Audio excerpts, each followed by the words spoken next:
Welcome and good morning, everyone. Welcome to this meeting of the Northern Area Planning Committee on 4th of July 2025, which is one of 3 area-based planning committees of Dorset Council. For the benefit of the public attending today or watching on the live stream, I'm Councillor Richard Cram, Chair of this committee. Usually my Vice Chair is Councillor David Taylor, but he sent in his apologies for today. So I'd like to ask Councillor Barry Cooper to be my Vice Chair. Please could we have a proposer and a seconder? Is everyone content with that? Yeah, okay. You are Councillor Cooper, please step on the table. over here. Thank you.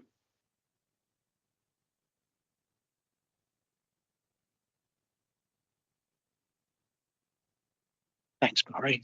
The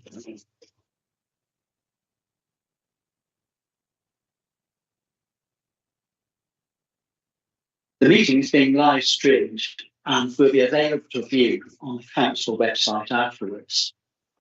By attending this meeting, you consent to being filmed.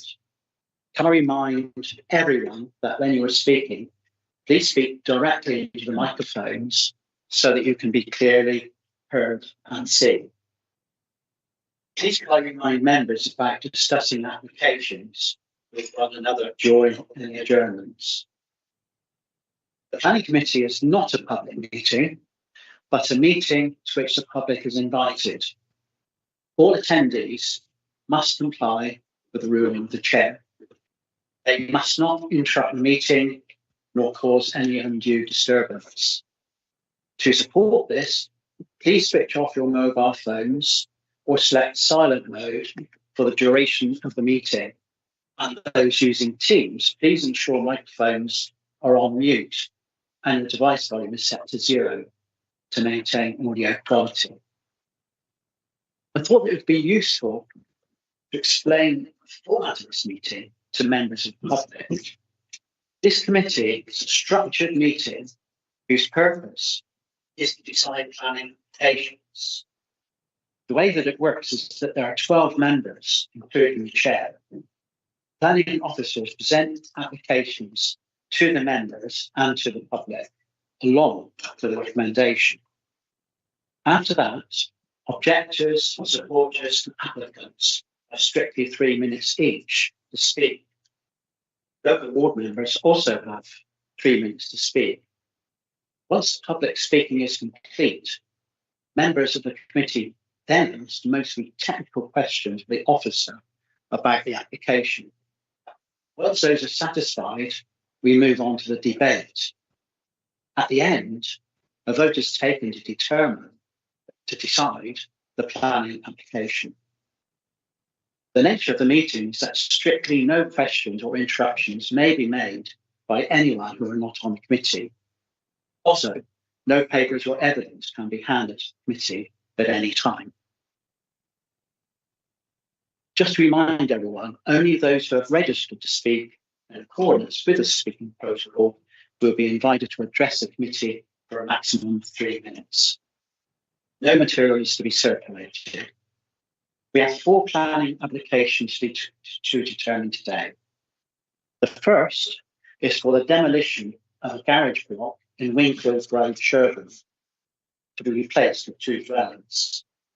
The second and third applications are for the erection at 10 High East Street, Dorchester. The fourth is to demolish a store and erect a garage workshop instead at Pivot Clontyre. For each application, the case officer will be invited to present their report and recommendations. Next, I will invite the members of the public who have registered to speak to address the committee in the following order: public against, public support, the applicant agent, town, parish council, and board members. Each speaker is 3 minutes. please come to the small table at the front, just over there, when I call your name. Sit down at the chair so that you are close to the microphone. Turn on the microphone by pressing the right-hand side button and press again to turn off when finished. Please speak clearly. I'll give you a heads up when you're 30 seconds left of your 3 minutes. Following public speaking, the planning officers will have the opportunity to address any salient points they wish to clarify, and committee members will be given the opportunity to ask questions of the planning officers before moving on to the debate. When we go into council questions and debate for the benefit of the public watching, can members please state their name and ward when addressing the meeting, always directing comments via the chair. At the end of the debate, I will take the vote by a show of hands. The voting in detail will be recorded in the minutes if 3 or more members make the necessary request. Okay, so now I'll start the agenda. We've received an apology from Councillor David Taylor.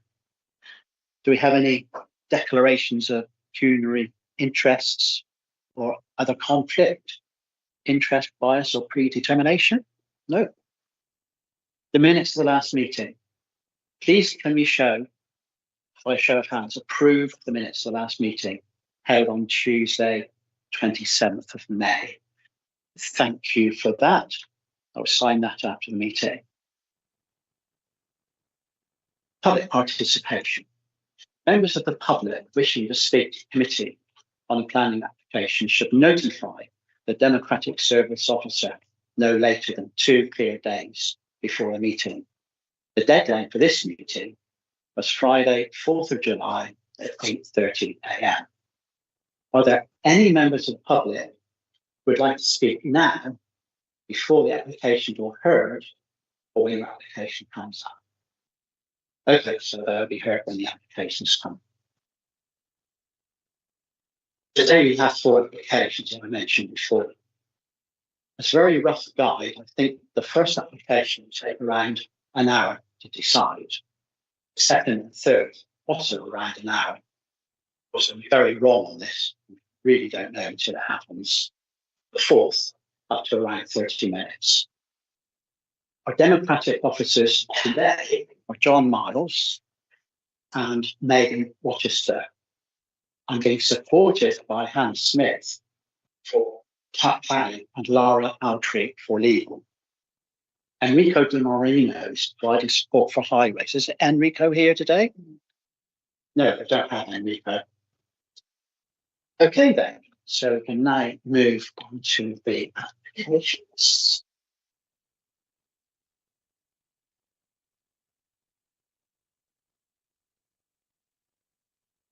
Okay, this is application number P/2024/04528.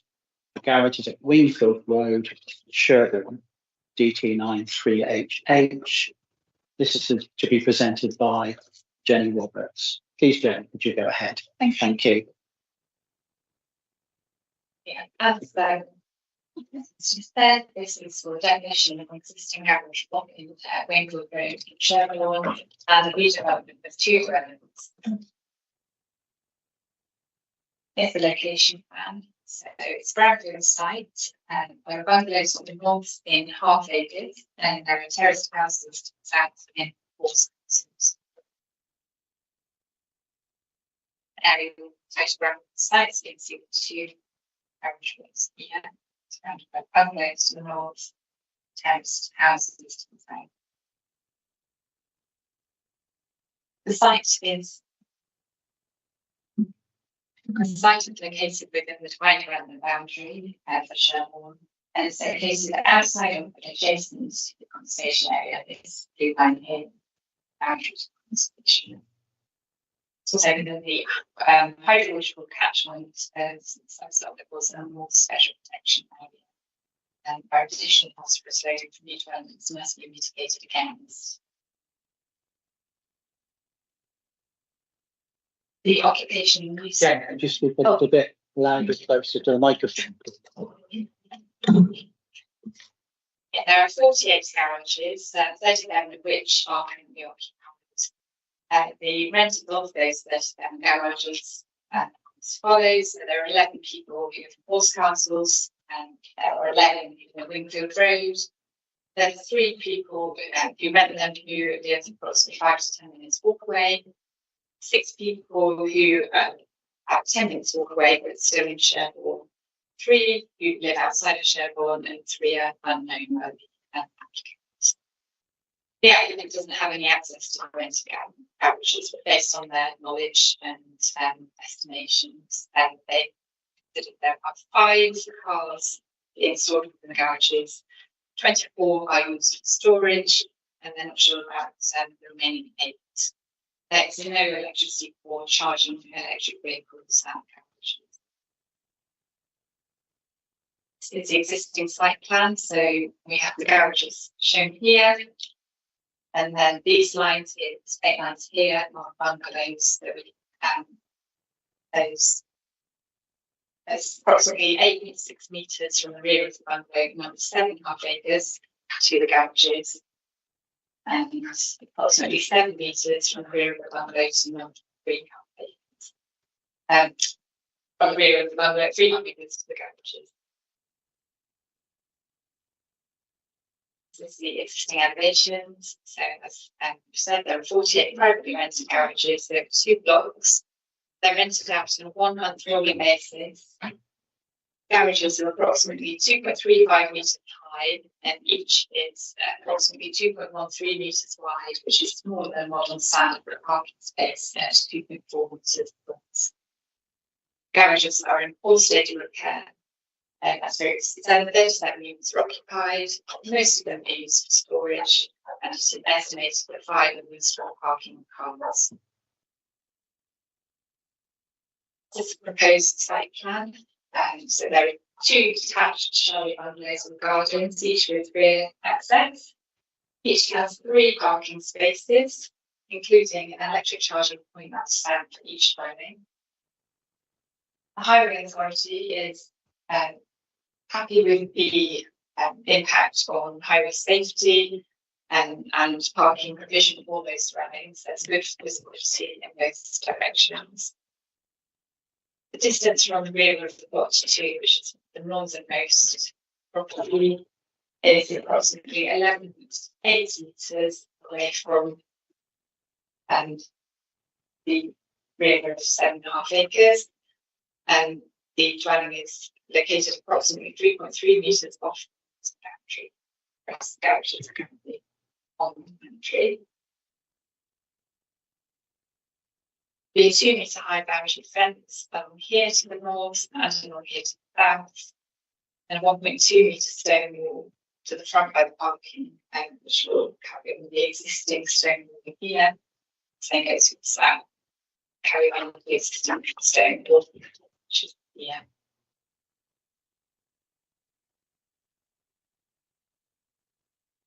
Materials for proposed dwellings are clay brickwork walls and a natural slate roofs. The height of the eaves is approximately 4.25 metres, and the height of the ridge here is approximately 6.25 metres. These are both side elevations. There'll be doors to the front and rear elevations here, and they're sufficiently far away from neighbours so as not to cause unacceptable overlooking.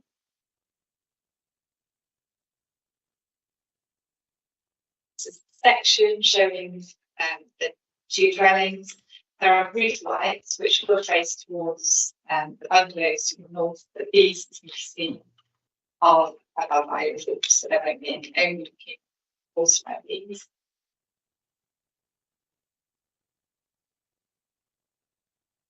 These are proposed floor roof plans, so it's living accommodation on the ground floor and 3 bedrooms and bathrooms on the first floor.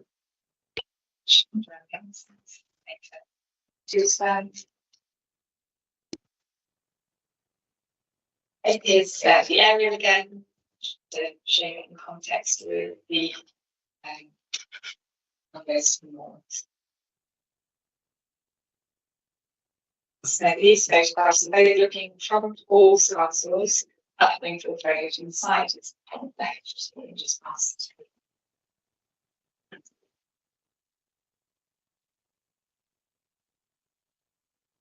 Just looking north up Wingfield Road, the site on the left, and just start to see the garages here. Stone signs previously. And this one here is looking into the site from Wingfield Road. People shouldn't be parked here. There is no parking sign here. It's private land. So the garage is on the southern side with the terrace properties up here in Horse Castles. Another photograph looking into the site.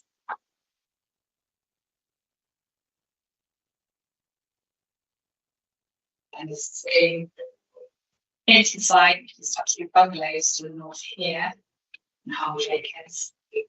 And here you can see the no parking sign, so there shouldn't be parking on here. This is a view from the rear of the site. So this is looking towards Wingfield Road, distance, see the bungalows just back here. And the dwellings will be quite far away from this elevation, from this boundary here. So the door is will not close unacceptable if you can. And that's from the rear of the site towards Wingfield Road.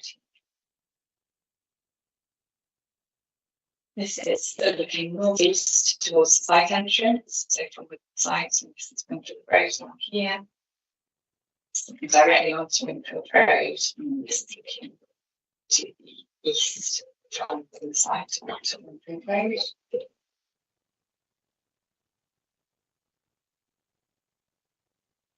See the relationship between the northernmost garages and the bungalows behind. Here. The proposed lines will be 3.3 metres off the boundary. This is looking south from the junction of Wingfield Road to 1/2 acres. The site is just in front of the telegraph, just crossing trenches. Here, just a slightly different angle. This is looking from 1/2 acres. So these are the bungalows, and then the site behind.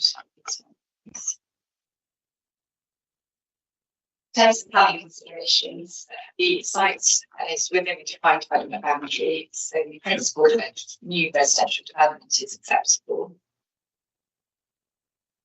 It's considered the scale, design, visual impact of the proposed dwellings acceptable application.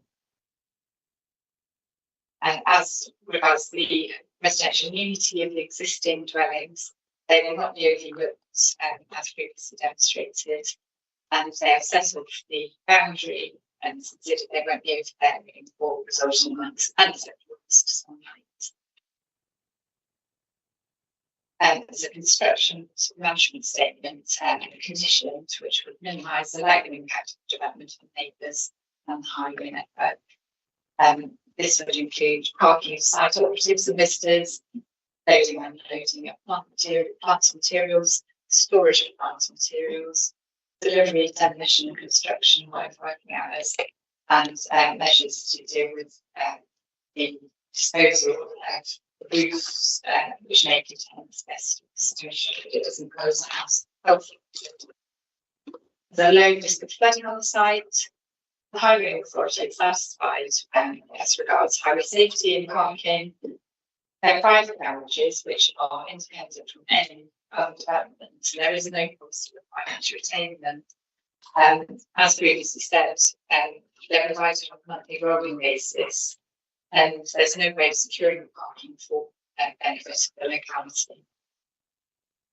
There are 6 public car parks in Sherborne with a residence parking permit scheme.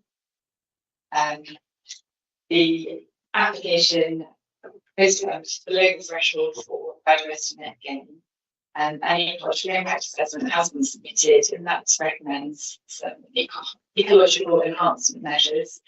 These are to be secured by condition, The Conservation Area Officer raises no objections to the proposed development, and it's considered that the application will preserve the character of the conservation area.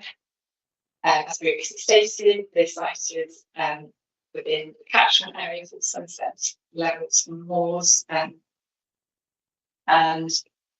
in terms of nutrient neutrality, credits will be purchased to mitigate the increased nutrient that would basically secure that condition.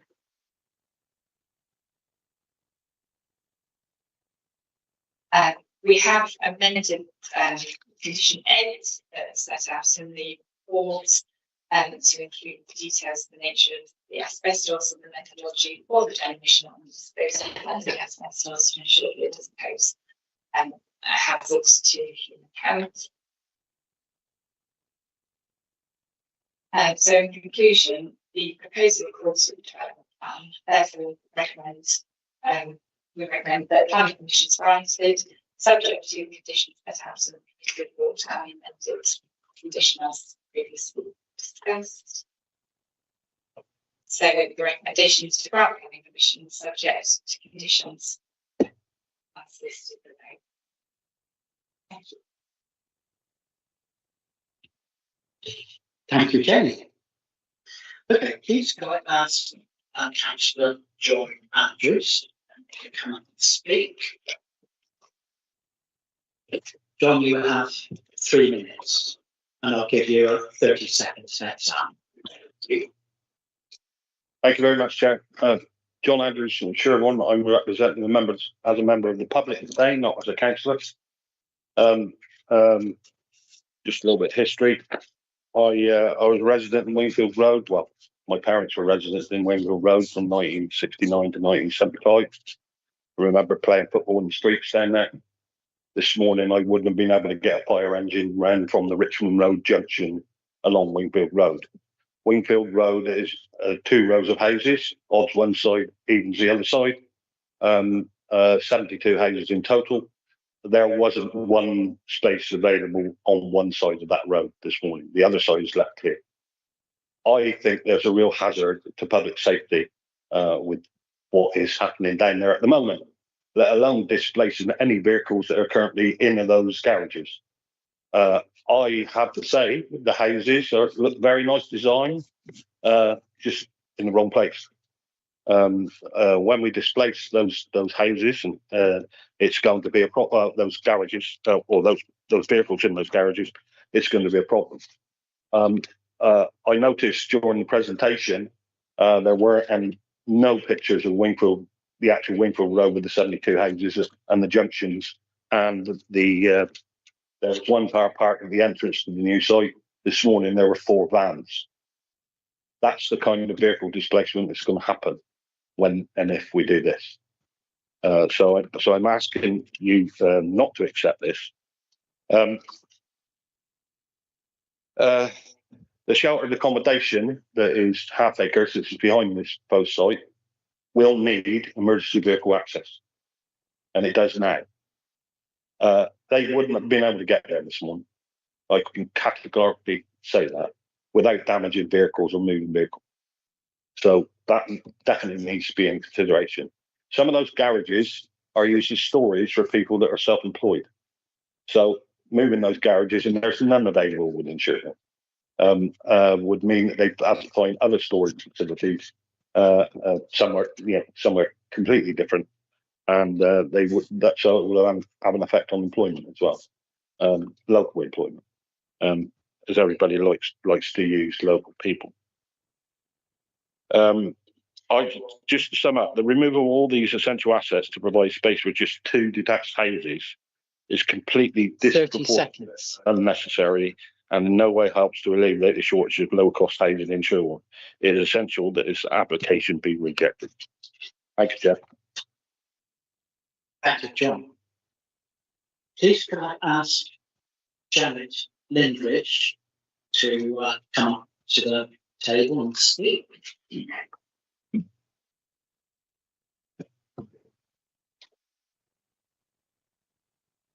Good thing. There you go. Morning, everybody. and I'll give you 30 seconds heads up Yeah. towards the end. Good morning, everybody. We are residents of Half Acre Sheltered Accommodation. Many residents are elderly, disabled and vulnerable. I myself have COPD. My living room and my bedroom are only 7 foot away from the said garages. Our privacy will be taken away. The dust, noise and upheaval and traffic disruption, essential services will be at risk. We moved into the Half Acres for a good and peaceful life. We do not need the hassle and the demolition will bring. Thank you for listening. Thank you. Could I please ask Rosemary David to come up to the table and speak?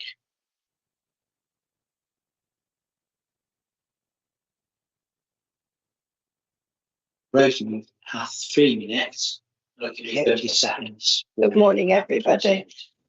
More as John and Janet have said what I want to say, that I'm speaking on behalf of all of us at Half Acres. We have a problem. We've got the amenities that are coming in, the fire services, the ambulances, which come in most days of the week, the ambulances especially. What about the food, the supermarket vans? They've got to get in around here because a lot of our elderly people are not able to get out. So they do rely on either taxis to take them to town or they have the supermarket ones to come in. We have an awful lot of cars that do park in here from Wingfield Road and Horsecastles and from Digby Villas. Sometimes we can't even park in our own parking space or if there's a space left. I do think that the council ought to consider the implication of this on residents. Behind those garages. And again, I've only got 7 foot between the garages and myself. But please consider that we live in this site and we've got to put up with all the destruction of this place. I do think that, that's what I was going to say. We all have, some of us have rollators to walk with, some have crutches and some have wheelchairs. And there are a lot of mobility scooters as well. We need those pavements to be able to do and walk on them, not cars parking on them like we have had in the past. And also they're parking on the drop down curbs as well, we've noticed. And as John have said, this morning it was terrible out there. They will not, the ambulances and the fire service will not be able to get in. And that is what concerns me most of this place. Thank you. Thank you. Could I ask the agent, Andrew, to go up to speak? Andrew, you have 3 minutes, and I'll give you a heads up at 30 seconds left.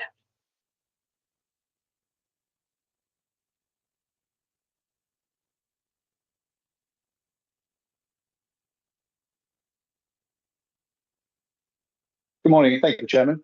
I'm Andrew Tregay, and I'm the agent for the application. And as you're aware, the applicant seeks to redevelop this private garage site to create 2 new dwellings.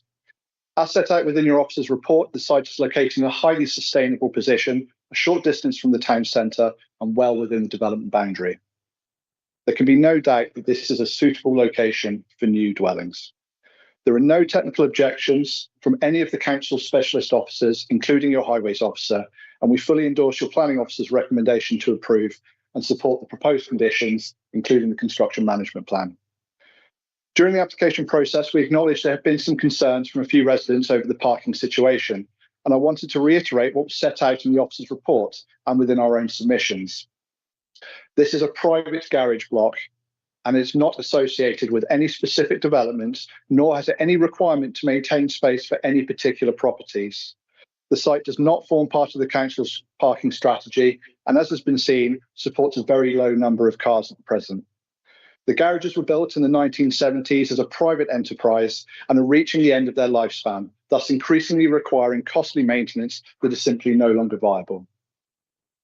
As per the officer's report, approximately 25% of the units are currently vacant and less than half the occupied units are leased by residents of Horsecastles and Wingfield Road.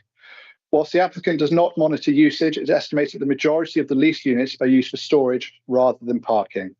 And this is reinforced by the fact that the units are smaller than modern standards and as such arguably too small to park modern vehicles. Based on the pre-application advice from your officers, the houses have been limited to 1.5 stories with no windows in the northern elevation to protect neighbour amenity.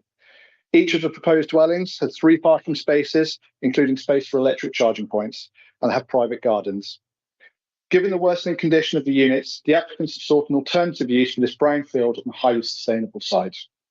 The proposals fully comply with the adopted local plan and all other material considerations.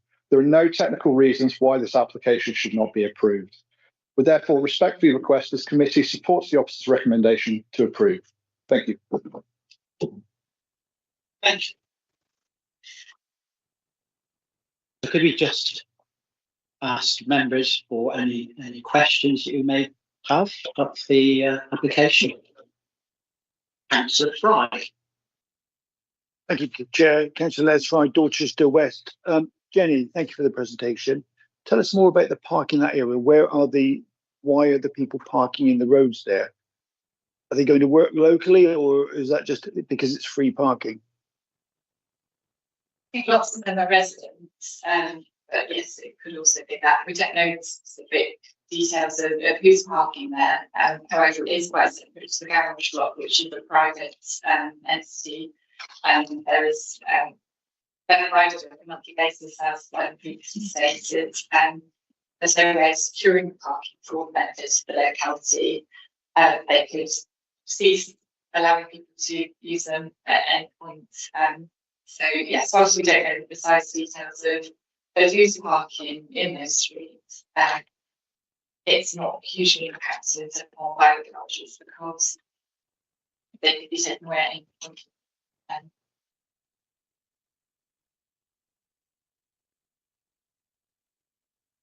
Councillor Chespers.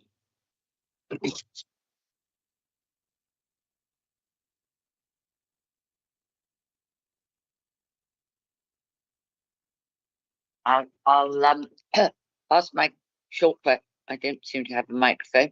I'll talk loud. Just very quickly, we couple of mentions of access both to the bungalows and also to this site by emergency vehicles and delivery vans. Can you just clarify for us that is the highways teams have looked at that and are satisfied? Thank you. Yes, the highway team has looked at that. They've made a site visit. They've looked at all the visibility space, etc. And whilst yes, I do agree there is an issue with parking around there. It's also been very visible in there. It's not impacted upon by the site. There shouldn't be any cars parking. As shown in those photographs of the big signs saying no parking here. So yes, I agree there is an issue there already, but this will provide 6 parking spaces for those dwellings, so there won't be any increase on cars being on the road as such, albeit there are approximately 5 vehicles stored in there. However, as I set out, these are not going to be motor vehicles because the narrow width of the garage is. So yes, there is an existing issue there. The Highway Authority has no issues with regards to proposed developments. Yes. Thank you, Chair. Yeah, it was difficult to know. The mic's not working. Let's go. Yeah. Sorry. Going back to where inlet parking, it's difficult to know exactly what inlet parking for, but I think it's evident that the limited size of the garages mean that people are using them for storage. There's evidence of that. And they could well be driving to the site to use the garages as storage. So it could well be the case that the garages are having an impact in terms of the traffic in this area. at this current time, because people cannot park in the garages or in front of them.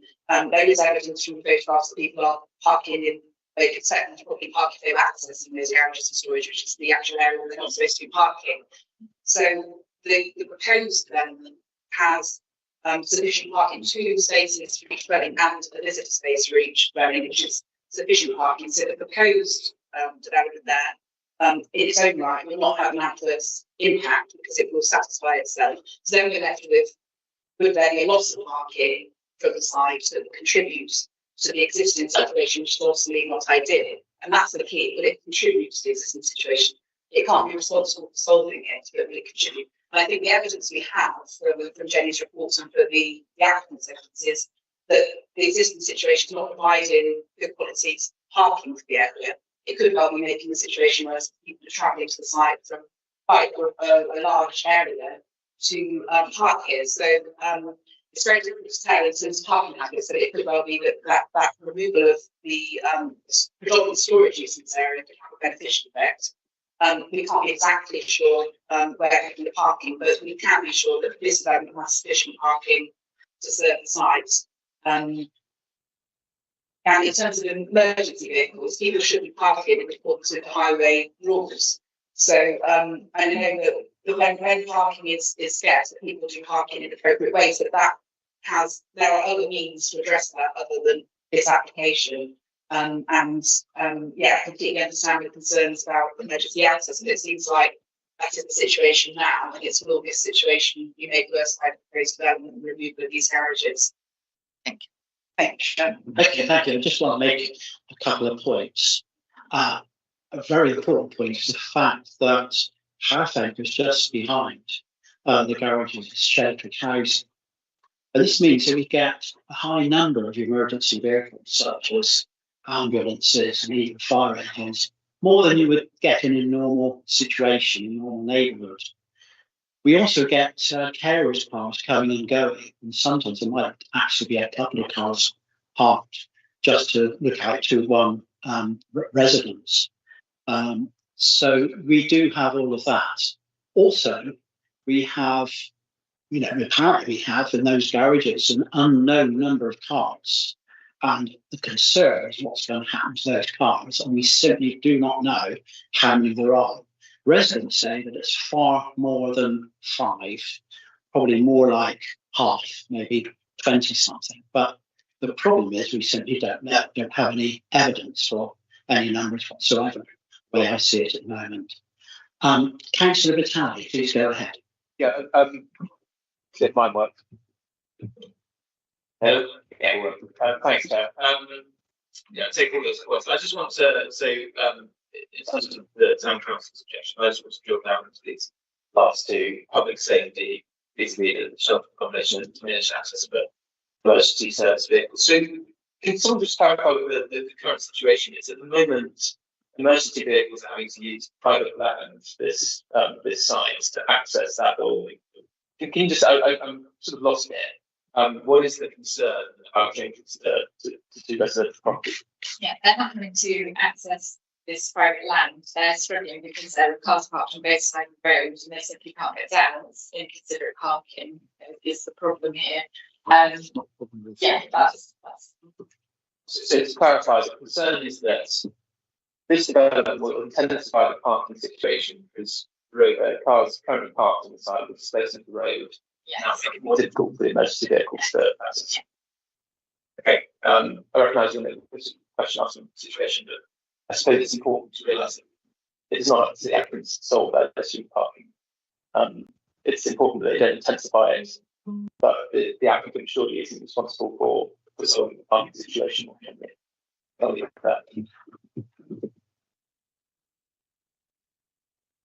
Okay, thank you. Councillor Rideout. Thank you, Chair. Belinda Rideout, Gillingham Ward. I've read some of the concerns and we've heard the concerns from the residents of Harfakers. And one lady mentioned her bedroom is 6 foot from the boundary, existing boundary. So Jenny, given we did have some details in the report, can you assure us that 1 half-storey building, we just set that from the boundary now, it's not going to impact on the enjoyment of the neighbours' gardens or any overshadowing, please. Yeah, as you can see on this proposed slide, the main bungalows which will be affected are numbers 5 and 7 here. Numbers 1 and 3 aren't in the direct alignment of them. You can see that at the moment, the garages, this blue dotted line here denotes the northern edge of the garages. It's very close to the boundary.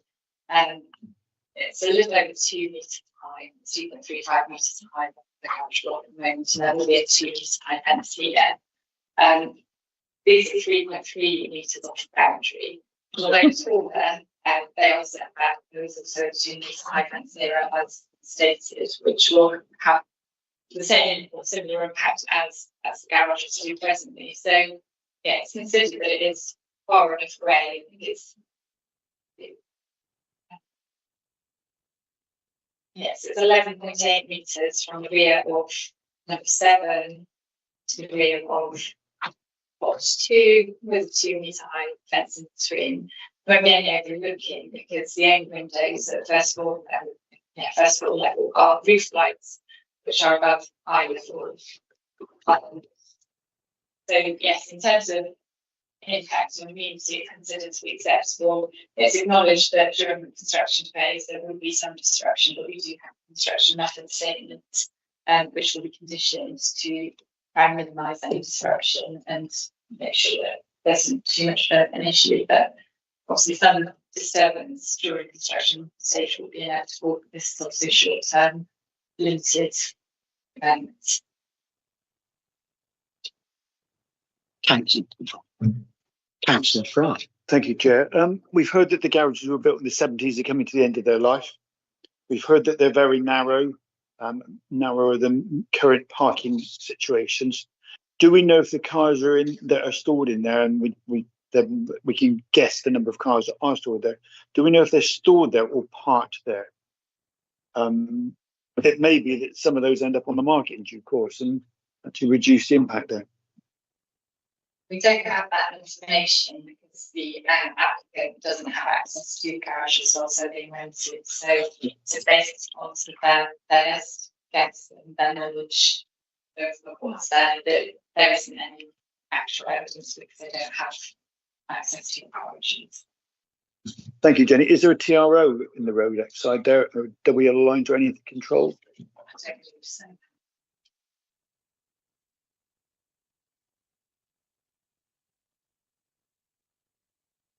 Just following up on that point, is there a way of evidencing working with farmers that are parked in the garages? This is quite crucial to the community locally. I think that's an important issue to say the least.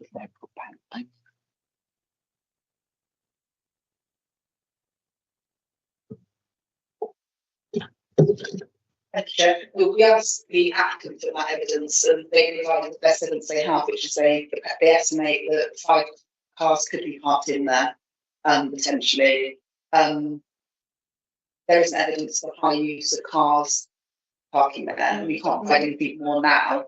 But as Jenny said, it's a site that's predominantly used for storage because they are substandard in terms of their size. Yeah.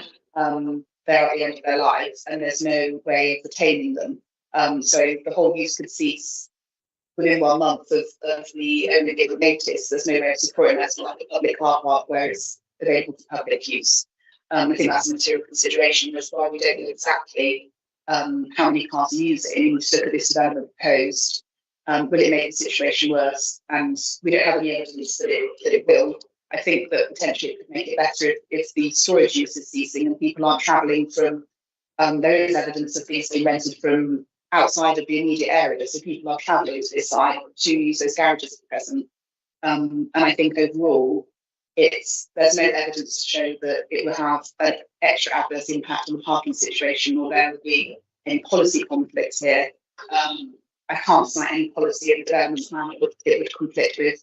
And I don't think there's any material considerations in terms of the NPPF that I could cite that say there would be harm that outweigh the benefits of the scheme. Okay, thank you. Councillor Wood. Thank you, Chair. Councillor Carl Wood, the other board. I just wanted to ask a couple of questions. First of all, the parking in front of the houses, 6 parking spaces, are those allocated to the houses? Are they enforced so they cannot be used by anyone else in the public at any time?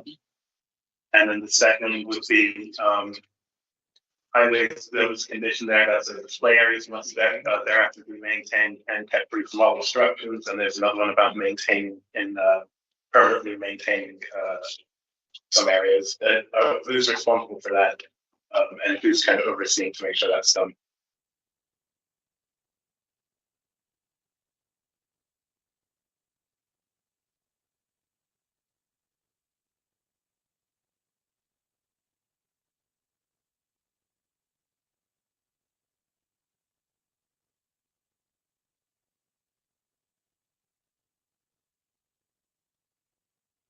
Yes, thank you, Chair. Sorry, I was finding the correct condition. Thank you for the question. Yes, so there is a planning condition that's recommended. It's condition 10, which states before the development is occupied, the turning, manoeuvring and parking shown on the drawing must have been constructed. Thereafter, these areas must be permanently maintained, kept free from obstruction and available for the purposes specified.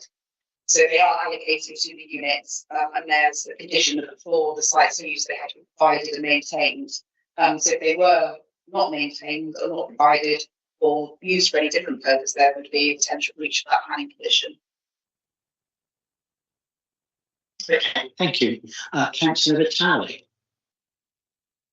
Yes, 2 hopefully brief questions. The first is just trying to build conditions application. We've heard from one of the people giving testimony today that this is a very well used site and local business, lots of cars parked there. And then we've also heard from the residents that the shelter accommodation is, the 2 extra homes will bring disturbance and more activity, and there seems to be a tension there. From your assessment of the site, what is the case? Is this a very well used site that is going to be deprived of the local area, or is it not a very well used site which is going to the 2 new houses are going to have disturbance for the residents? I think in general it's quite busy around there, because obviously there are a lot of cars coming and going. Every time I go there, a lot of cars parked on the road. But it's also it's quite peaceful around there equally. Each of the times I've been there, there haven't been many people using the garages when I've visited.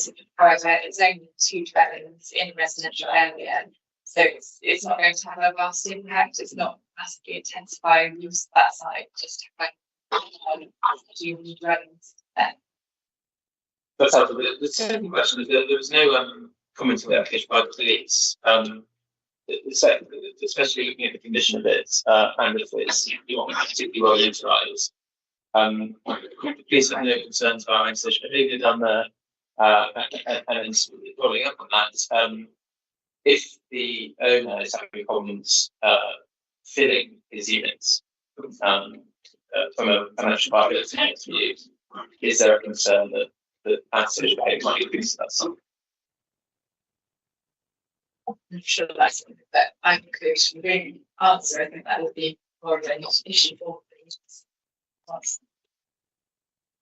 if that has any more situation that can just mention some representation.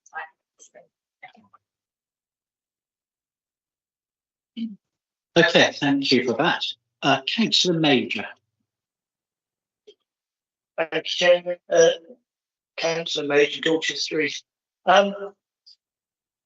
It's without repeating many of the points that are all quite valid that have been made so far by everyone.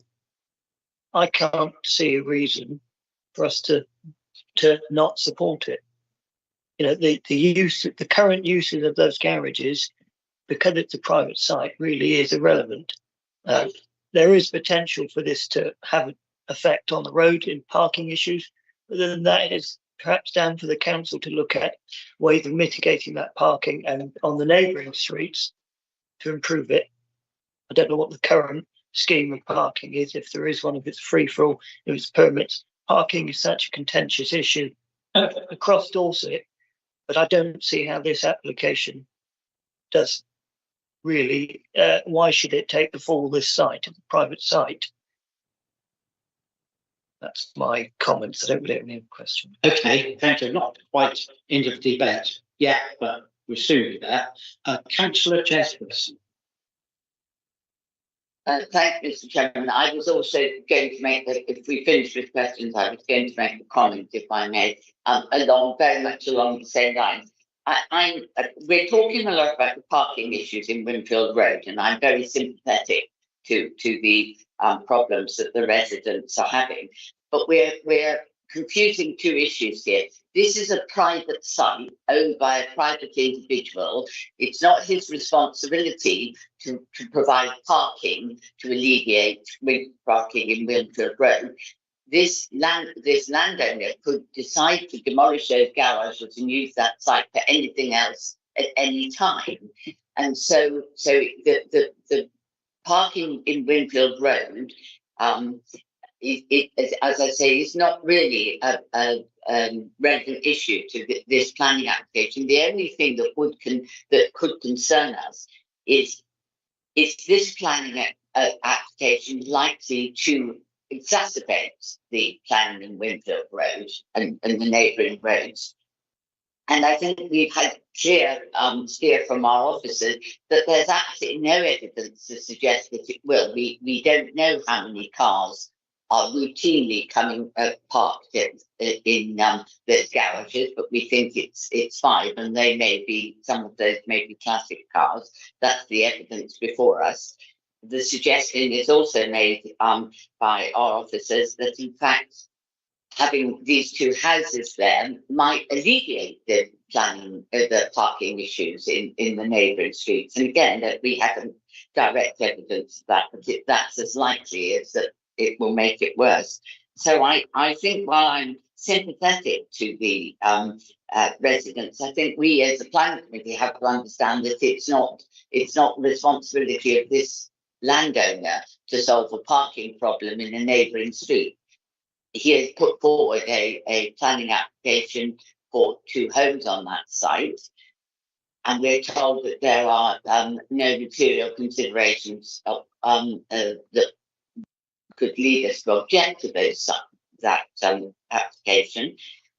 What there is in its favour is 2 3-bedroom family homes, a very significant contribution. They're not affordable homes, but then they're likely to be lower cost homes, aren't they? In that there's little 2 3-bedroom terraced homes. They've got adequate parking. They've got adequate gardens. I think that we have absolutely no grounds that I can see on what we would refuse this application, and I'm not sure I would want to anyway, because those 2 homes would be an asset.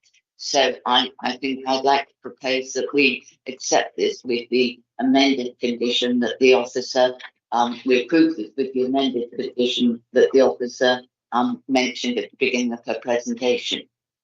Thank you. Okay, thank you for that. Councillor Alex Pennington. Thank you.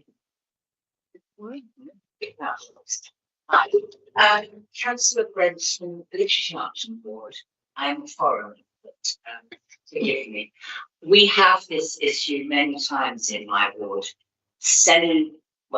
Ancient garages put up in a different age when cars were smaller. And so I'm quite used to this sort of controversy about, but people have been parking in front of them for ages, and we've got used to that system. What I would like to bring us back to is the application itself. I understand there are problems. If you look at the overall map, Winfield Road is very narrow. Of course, it's narrow. It was built before people had cars, probably. But half acres is much wider. is some parking there. Once you get there, you're okay. It's the getting there.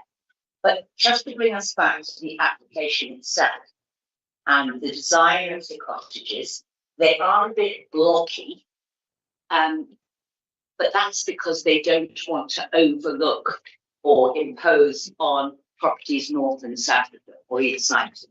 So, you might say that doesn't look very nice for the roof light, but actually it does help the neighbours, as in there's nobody sort of leaning out while combing their hair, looking at beautiful people next door.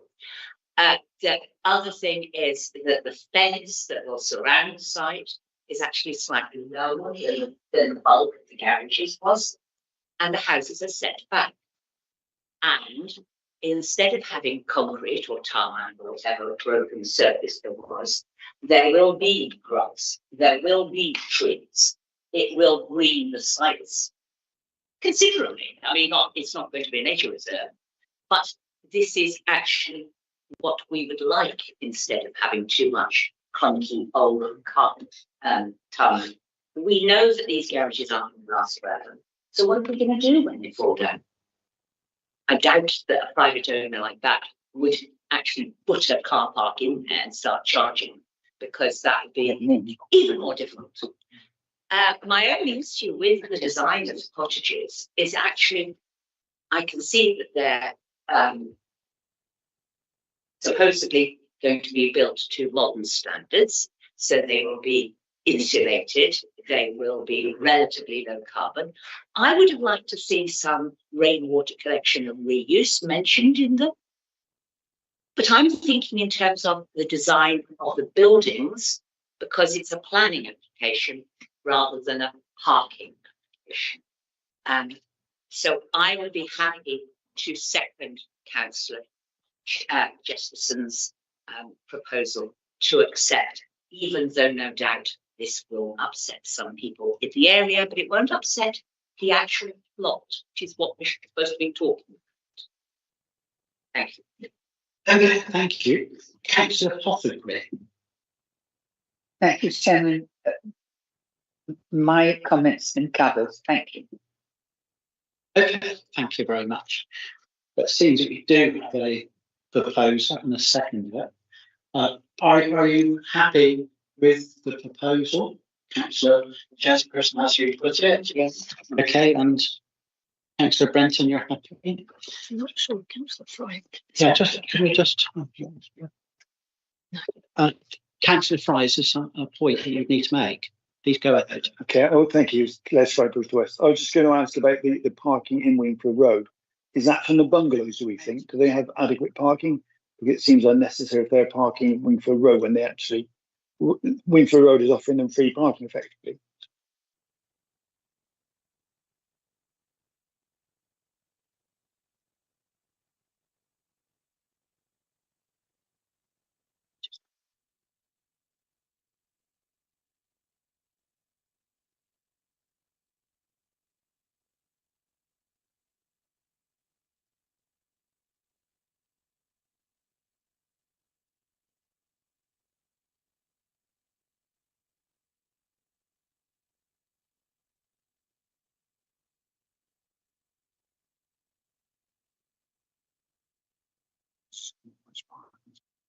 I think bungalows are actually increasing the problem. Thank you, Chair. Thank you for the question. Yes, so there is on-road parking. There is parking allocated in front of those bungalows, and we don't have the information about whether there's allocated parking. They was mentioned in the representations of parking spaces, and they couldn't be mounted around the board here, but we don't have that information exactly where people are parking in parking. So talking about Wingfield Road, that's right. Right, no, they didn't have allocated parking. I suppose what I'm looking at is the bungalows along the bottom, either side of the site. Where are they parking? Are they the ones actually creating the problem in Wingfield Road? Yeah, I know that could well be the case, because people will have cars parking there. There's evidence that people are parking in the display area there, so in the entrance to the site. But where those cars are coming from, it could well be Wingfield Road. It could be but we don't have that information. I think it's fair to say the evidence there's an existing parking issue with the amount of dwellings and the lack of allocated parking. But that is the existing situation that we're not, we can't sort of solve through this time application. Thank you, Chair.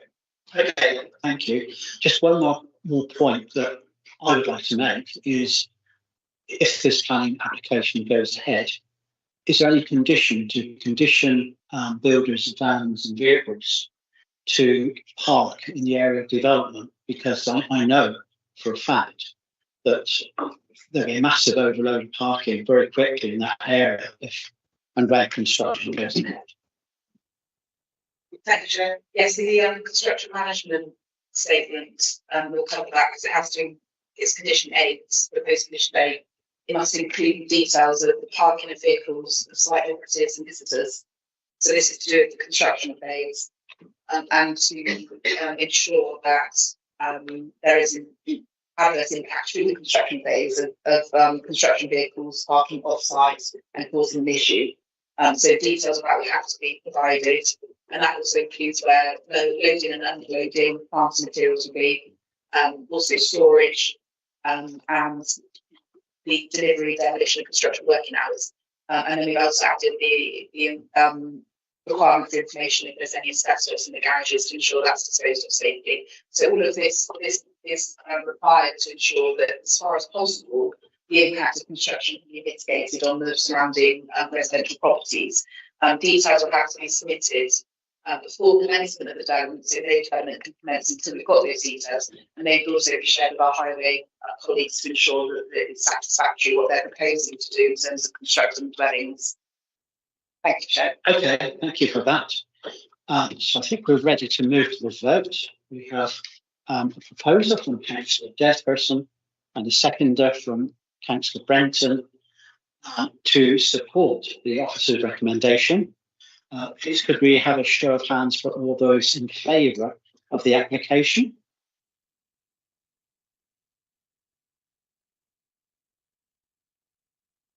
Nine in favour. Against? No, any abstentions? I thought I saw one abstention maybe.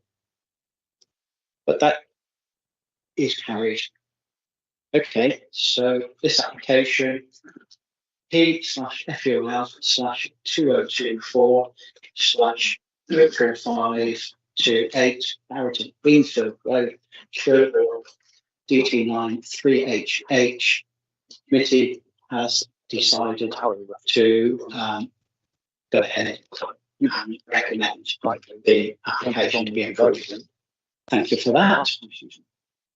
So now we move on to the next application. This is P/FUL/2023/01247. It's at 10 High East Street, Dorchester, DT1 1HS.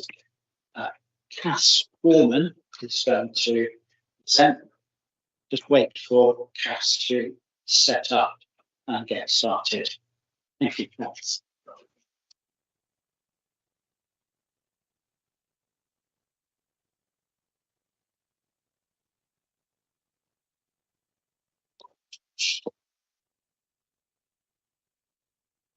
Good morning, thank you for the introduction, Chair. The location of this application for first floor extension to Mr. Property in the heart of Dorchester. This map shows the constraints. The blue dots is the conservation area and the red stars are listed buildings. So you can see it's in the heart of the historic core town. People know, Dorchester will know the site as they come from the Great Bridge and the abandoned area up the hill towards the end of the town. This is the site, currently a takeaway of Indian food. The issue of the building itself is relatively unknown. We have tried to approach it at Dorset Record Centre for historic images, or any other imagery of the history of the site, but this section of my issue is often missing from this work photo record. It's thought that perhaps the building was a later infill addition of what was a larger courtyard Shop front is of historic interest, being a fine example of a mid-19th century shop front that complements other symmetrical shop fronts that go up High Street. And the shop front is a positive contribution to the character and appearance of the conservation area. Here's the site in context where we've been down the hill from Google Maps, and the map on the layout shows the site in context with its neighbours. So the pins, the application site itself. This building to the east is number 9. Building to the west is 10A. It's a narrow frontier, very interesting in character. And then behind to the rear is Iceland News, number 1 to 3 and number 5. This area shows that relationship. This is the flat roof of the application building here. The narrow building of 10A to the left here, with its flat roof and a balcony. Number 9 to the east, has a balcony to the rear. Number 5, Iceland News to the south, and its garden here. So the garden in the middle is occupied by number 5, Iceland News. So the existing arrangements, this is the front elevation of the shop front and the little parapet with a flat roof. And this is the rear elevation with number 10A, number 9. The floor plan is just currently the ground floor with the lobby of the takeaway at the front and then the kitchen at the back. This is a access route from the main High Street East, runs alongside the site into the courtyard number 5 Iceland News. So the proposal is an extension of 1 story with a pitched roof, simple sash windows and bricks that will be conditioned to be acceptable to the conservation officer, with pitched roof to the front, which then returns back to the rear, which I'll show you in a minute. And to the rear, this white section is the existing rear extension. That parapet will be built up by approximately 0.6 metres, then another pitched roof behind it with roof lights behind here, and then turn back to the flat roof. So this section is where it explains how the scheme has been designed whilst trying to maintain as much as possible the outlook in the window in the gable of 10A, maintaining any overlooking to the rear of the community space number 5 Iceland News. So this is the existing shop front, looking through the buildings. This is the new use of accommodation. So this window would be the sash window looking up to High Street, pitched roof which goes up and then returns back down to a flat roof. And then to the rear, the parapet is raised with a sloping roof, roof lights above head height, and then turning back down to the flat roof. So that's how that extension would be achieved. So to the ground floor, the proposed floor plan is as such that the historic shop front would be retained and a new lobby would be made to separate the takeaway lobby from the stairwell to the new flats. The proposals require reorganisation of the kitchen flue, which currently goes through the roof here. And so to the first floor, that flue would be reorientated going through the middle of the flats. Officers required information that would be acceptable for resultant occupants of the flats, considering that the flue from a takeaway would run through the middle of a residential unit. The noise and odour of reports that have been provided demonstrate that this is technically feasible to be achieved, to making the amenity of the occupants of the flat acceptable, and that would be subject to further scrutiny at condition and consultation with building control. So it's a 1-bedroom unit. Okay, objectives highlight that the layout of this flat does not meet the required space standards for dwelling has 2 bed spaces. Technical guidance specifies that for a dwelling with 2 or more bed spaces, it must be more level with a floor area of 11.5 square metres and 2.75 metres wide. But the layout shows for this bedroom that it has a width of 2.77 metres in the floor area under the requirements of 10 square metres, which is just short of the requirements for a 2-bed dwelling. The layout does, however, meet the space requirement for 1-bed, 2-person space dwelling, which is shown on the plans, and the applicant maintains that this would be in place.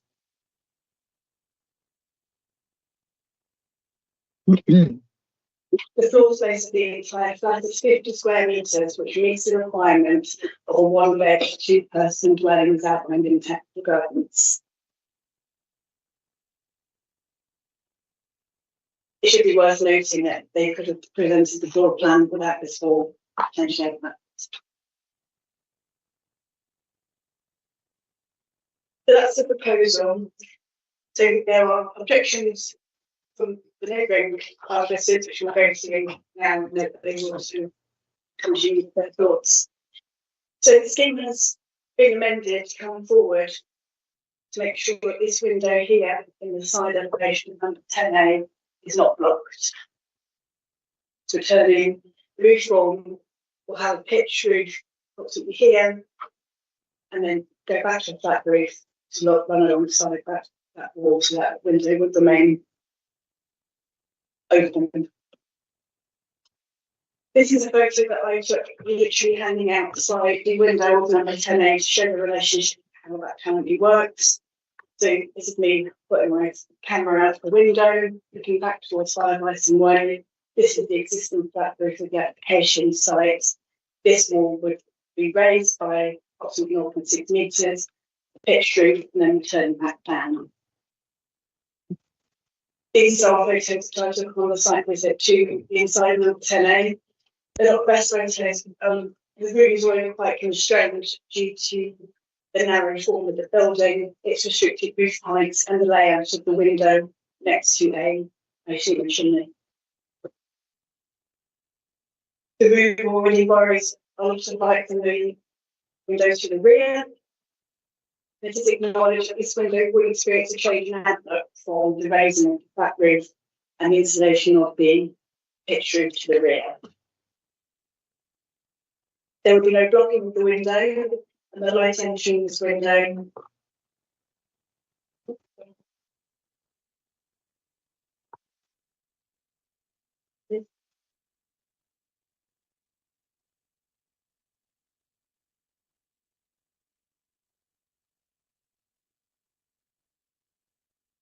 so the window will not be blocked as shown on the section diagram, and the light entering this window, in opposite opinion, will not be significantly reduced, taking into consideration that this window is east facing and the pitch roof addition is on the north elevation.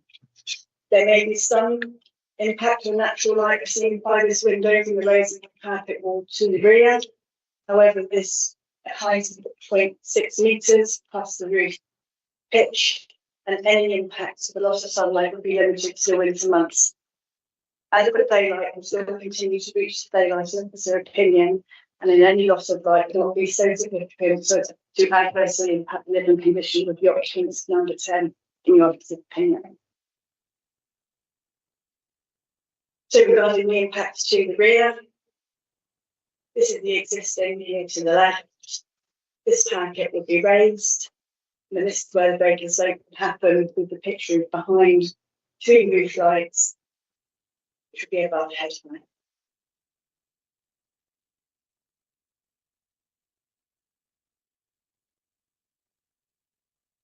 This is a photo provided by 5 Western News to show the relationship with the application site and the neighbours, taken from their first floor view front rooms.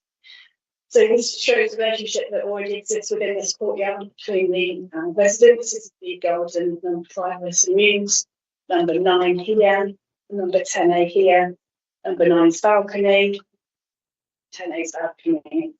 So this is the carpet roof that would be raised, pitch roof behind, and 2 roof lights.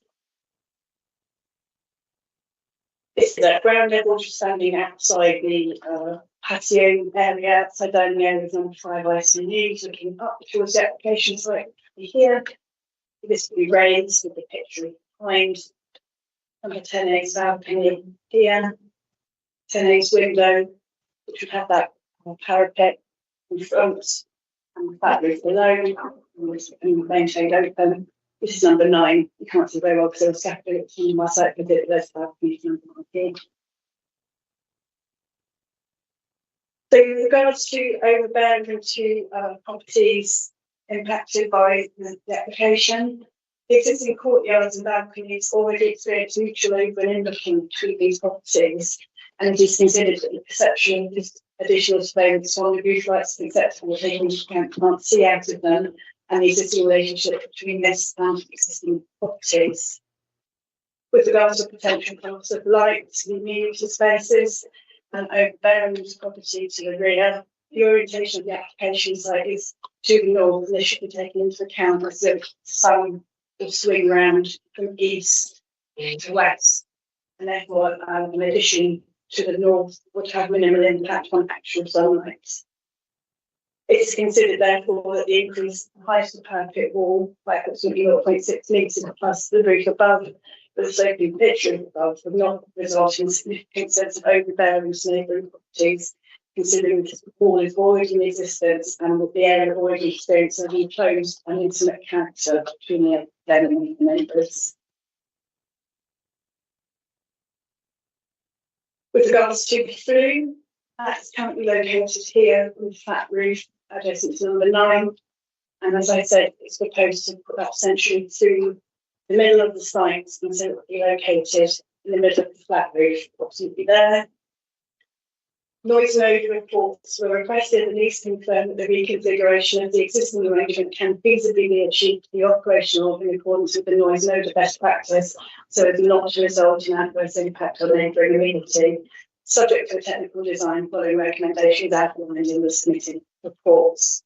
Detailed specifications in combination of implementation, management and maintenance schedules will be secured by condition that be drawn up in conjunction with building control officers, and then the condition will go to our environmental health officers for consideration. Just more context photos. This is a photo taken from the balcony of number 9, looking back to the application sites. So the flue is currently where the sectional gap on the parapet wall is. The parapet wall will be raised, the picture behind. And it's the balcony of number 9 looking back to show the relationship of how all those properties already relate to each other. Number 5 Western News, number 3 is here, and number 10A is here in the balcony.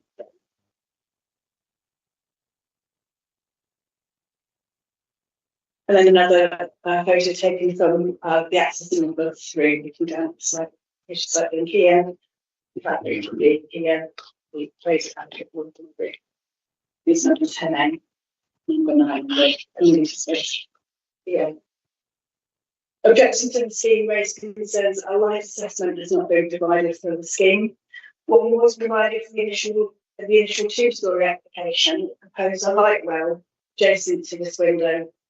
So the proposal was originally to have the roof right up to here, and then the light well to provide light for that window, which wasn't considered acceptable.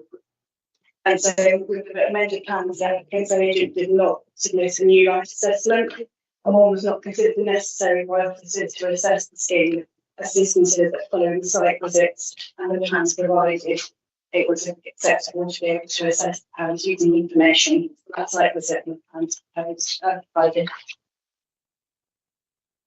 So that's the assessment of the impact on the neighbours. With regards to design and impact and character, it has strong support from conservation officers. They say it will have a strong enhancement in character and conservation to the character and appearance of the conservation area, will significantly improve the street scene, would not impact on the historic shop front, and is therefore strongly supported by the council's conservation team. The Dorchester Society also provided a comment that they agreed that it would provide an improved north elevation. So taking into account all of those considerations, it is recommended for refusal. Recommendation apologies the grounds because the impact on the neighbouring communities is not acceptable. Noise and odour reports demonstrate that if implemented in accordance with the recommendations, the scheme would not result in adverse impacts not proposed with regards to noise and odour. The scheme would not block the window to the side elevation at 10A, and there would be an unacceptable significant loss of light to this window, which would warrant refusal of the application. There's no additional overlooking from the rear windows, any of our headlights, no community spaces, the indicated heights. increase in water height would not result in unacceptable overbearing or overshadowing neighbouring properties. I feel the scheme to consider to incorporate M16. It's supported by conservation, it would enhance character and appearance of the conservation area. There will be no branches for listed building nor the setting of adjacent listed buildings. Therefore, the proposal is recommended to grant subject to the summarised conditions. This is summarised conditions for full. There's a method statement proposed to ensure that the building itself can proceed safely without adverse harm to the building and also to the neighbouring properties. It particular details how the proposals would proceed without adverse impacts to adjacent heritage assets. In condition 5, the construction method statement is taken into account the constrained nature of the site, and it's a similar one to Jenny's application, which will provide details of deliveries, marking, storage of equipment. It would also ensure highway safety, considering it's abuts the main road. Condition 6.7, the make to ensure brickwork forcing is appropriate, joinery with such windows, and all those details would be brickwork conservation. Number 9 is following the noise and odour reports and in the interest of protecting neighbour immunity and immunity of any resultant occupants. The condition will require demonstration about how the system will be designed in accordance with the recommendations in the noise and odour report. It will also include a management and maintenance schedule, which will include details of cleaning, further changes, and timetables for implementation and routine maintenance. And associated with that, the grants for the list building consent is similar, with removing the planning considerations and including the method statement, the creation of the internal law. Thank you, Chair. Thank you very much, Cass. Could I ask those in Ken to speak? Please, you have 3 minutes. I'll give you 30 seconds heads up towards the end. Thank you.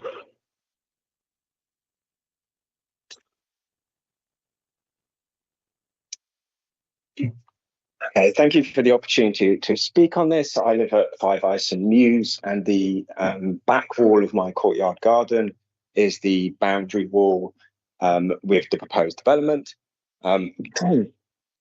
I haven't got much time to outline everything that's wrong with this or how it will affect me in 3 minutes.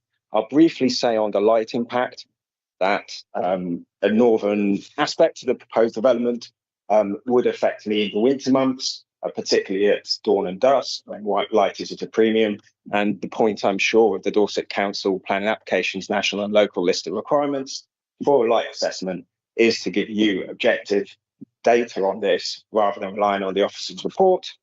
I want to talk particularly about the overbearing, though.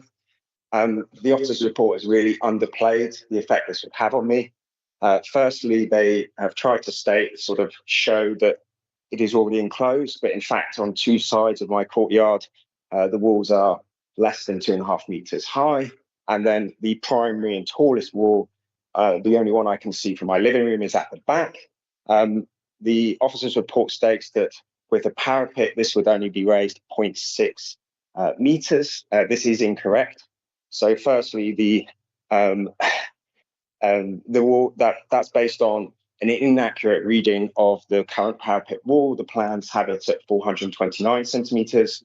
I measured it 4 times yesterday at various points, and it's 388 centimeters at its lowest point and 402 centimeters at its highest point. So we're now at 0.9, raising that parapet. The plans also show that the floor space between the ground and first floor at 15 centimeters. There's no way any development can have floor space that small. It'll have to be at least 29 centimeters for joists and fire cladding, possibly 40 centimeters.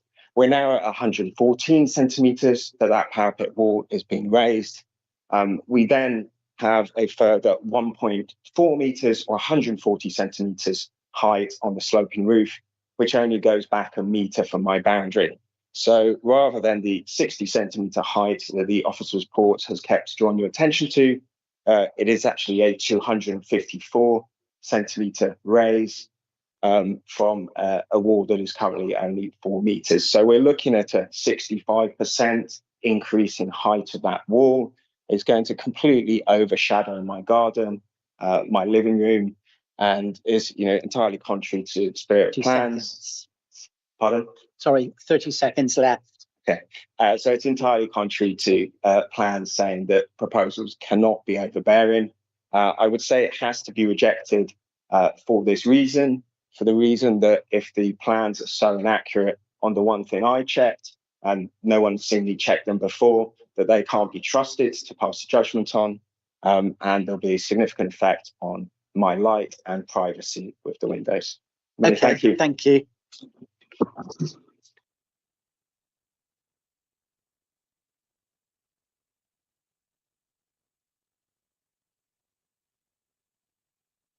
Okay, thank you. Could I please ask Maria Parchiti to speak? Really, that's 3 minutes. I'll give you 30 seconds. Heads up towards the end. I'm the co-owner of 10A High East Street, situated directly to the west of 10 High East Street. Our property features a single window in the upstairs rear room, which serves as exclusive source of external light for that space. The proposed construction will significantly diminish the light entering that room. Although the height of the build has been reduced, it will nonetheless negatively affect the light levels, and the assertion that this impact will be more pronounced in winter exacerbates this concern. During winter months, light availability is already limited in that room, necessitating an increase in natural light rather than a decrease. This development will result in an exceedingly gloomy environment, requiring artificial lighting even during daytime hours. Consequently, the proposed construction poses a severe infringement on our established right to light, which has been recognised for over 2 decades. Moreover, the flat roof adjacent to our property raises significant concerns, as it could lead to damp issues due to the accumulation of rainwater and debris. We request clarification regarding the method of joining the flat roof to our structure and the direction of water runoff. Under the current proposals, there appears to be no provision for runoff management, leading to the potential of trapping water in the channel between the front and rear elevations. We also expressed concerns regarding several vents on our bathroom and kitchen located on the wall designated for construction. There are legitimate worries about the possibility of these outlets becoming obstructed. The current submission does not adequately address how these concerns will be mitigated, and I remain sceptical that a party wall agreement will provide a solution. The placement of the extractor fan, now positioned lower between 9 High East Street and 10A High East Street, is at the same height as our window and raises additional concerns. The odour from the extractor could become confined between the front and rear elevations, significantly impacting the upstairs room. The existing odour report is insufficient. It does not consider the new circumstances in which odour could be channelled and trapped in the corridor formed between all the adjacent buildings. Finally, we have serious reservations regarding the implications of ongoing maintenance to our property, particularly given that it's located in a conservation area. The proposed development would restrict access to the rear and side of our buildings, thereby hindering our ability to perform routine repairs to the roof, wall and balcony. This could have a detrimental effect on our property, and the revised plans fail to address these concerns.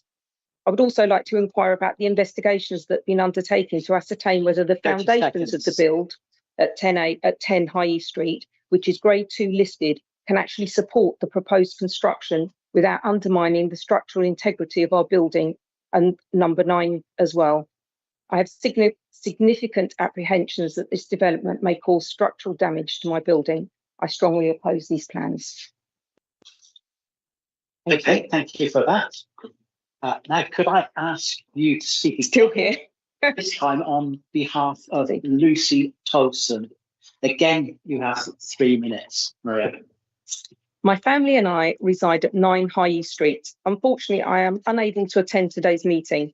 My comments are spoken on my behalf by my neighbour. The shop front plans were not made available to view on the planning portal until the cut-off date of the 30th of May 2025. This means the general public or town council were not given the opportunity to review the plans or submit comments before the closing date. It would be quite an anomaly to grant permission for such drastic changes, considering other smaller minor proposed plans from various residents on the same street have been refused. For example, proposed PLBC 2023-06938 of 6A High East Street, not permitted to replace 3 dormer windows with new wooden double glazed windows. I've also heard of other residents of High East Street having their plans to alter shop fronts declined. The proposed shop plans drastically change the shop lobby space of this Grade 2 listed building in a conservation area. The lobby size will be reduced in size, so customers will have much less room to sit and wait for their order. This means there will be numerous customers congregating directly outside my front door in the evenings, causing disturbance to my family home and working premises. High East Street is known to be very congested with traffic. If there is an increase of people on the pavements queuing for a takeaway, then there is potential for an accident. The updated plans for the first floor apartments still haven't rectified the original concerns brought up by myself and other neighbours, mainly the covering of neighbouring household vents, right to light, privacy, right of access to existing buildings in order to maintain properties. A lot of emphasis has been put on the view of the proposed plans from the High Street. It is misleading not to show the aspect from the other side of the building, which will have a detrimental impact on the surrounding neighbours' rights to light and privacy. I strongly oppose these plans and fail to see how building them would be financially or practically viable. There is no rear access and the original building has no structural foundations, so could not support another story. It would cause great disruption on a busy high street in order to get this proposed plan built. Thank you for taking the time to consider my previous comments submitted on the planning portal and from today. Lucy Tolson. Okay, thank you. Councillors, are there any points you'd like to address regarding the speakers that have been talking about?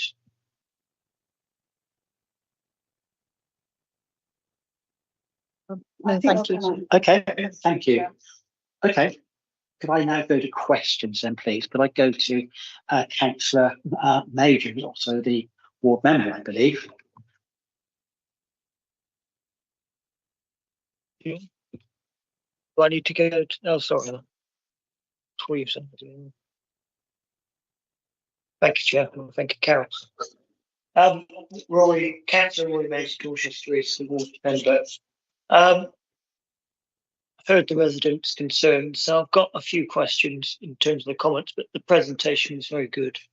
Thank you. There's a lot of detail in there. The boundary wall height, there seems to be an issue or perhaps discrepancy there. I'd like that clarified. The light levels in the winter, which is 10A, that window, although they've changed the plans to allow the roof pitch, etc., to not block the window, like the resident has said, in the winter, that is the darkest time. So you can imagine that room can be pretty gloomy. Are the light levels sufficient in the winter time with the current plan? Living areas to the rear property, how is that going to be impacted? And then a follow-up question on that would be, are the living areas to the rear property facing that? So is that gentleman's living room going to be cast into darkness or seeing a huge brick wall in front of him? And then, sorry, it's a lot of questions, so I can repeat them. Another question would be the household vents. There was an issue there.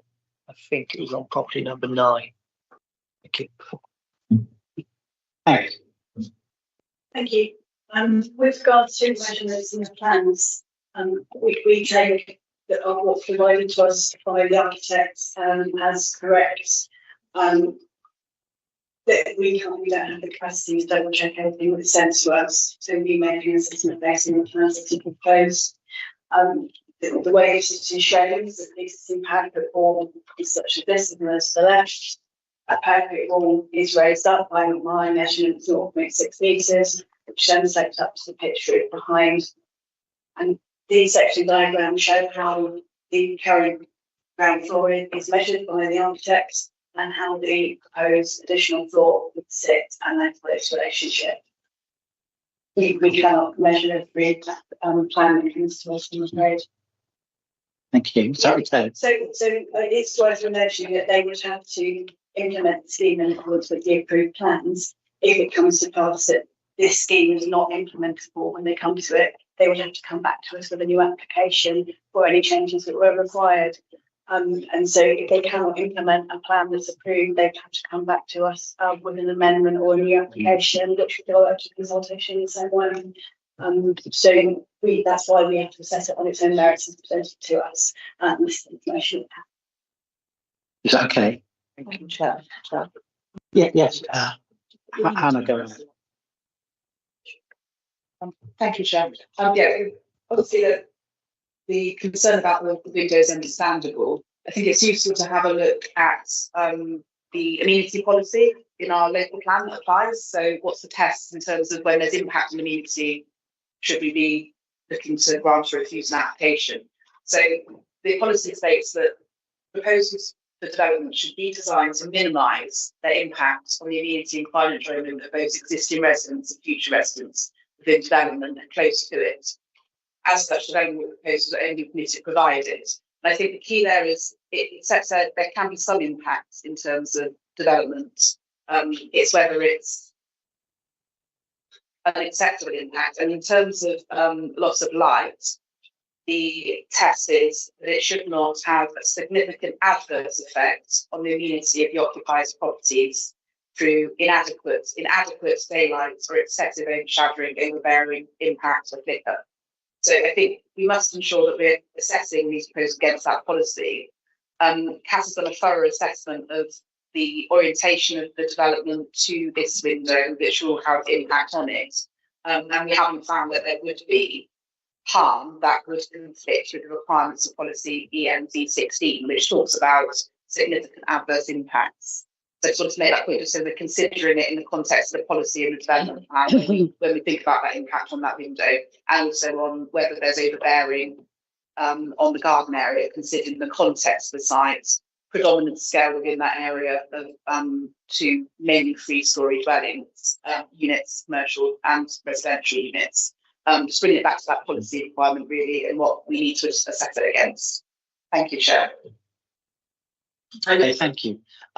Councillor Wood. Thank you, Chair. Councillor Carl Gilman Ward. Just question, there is that question about the 2-pitched roof design and the drainage of rainwater, for example. Where is that going? And is that going to be retained? Is that going to go plan for them? So technical details will be secured by condition, and there is a proposed methodology condition that would ensure that a methodology is provided for both the structural integrity of the building itself and to the neighbours. And so that technical detail would be secured prior to commencement by a condition, but there would be the plan show that. But the details of how that drainage would work would come by that condition. Okay, thank you. Councillor Jesperson. Yes, thank you very much, Mr. Chairman, Councillor Sherry Jesperson, the Hillfoots and Upper Clarence Ward. So many questions that this application is throwing up in my mind. The first one to ask about is the layout of the new residential flat. I'm not confident that this is the best use of space in terms of living accommodation, living conditions. I think I know the answer to this question, but I'm going to ask it anyway. Is there anything we can condition here that would mean that future occupiers could not use the area that is designated as an office as a bedroom? Because it seems to me that if there was, I know I'm not speculating, but I'm going to do it anyway. If there was an intention only to build a 1-bedroom property, then why would they have that office space, and why would it be almost as big as the bedroom? So I'm just concerned that we will be inadvertently giving permission for something that's going to end up as a 2-bedroom property, because people, especially if it's rented out. So I wonder if there's anything we can do to ensure that that doesn't get used as a 2nd bedroom. Is there anything in our plan to do that?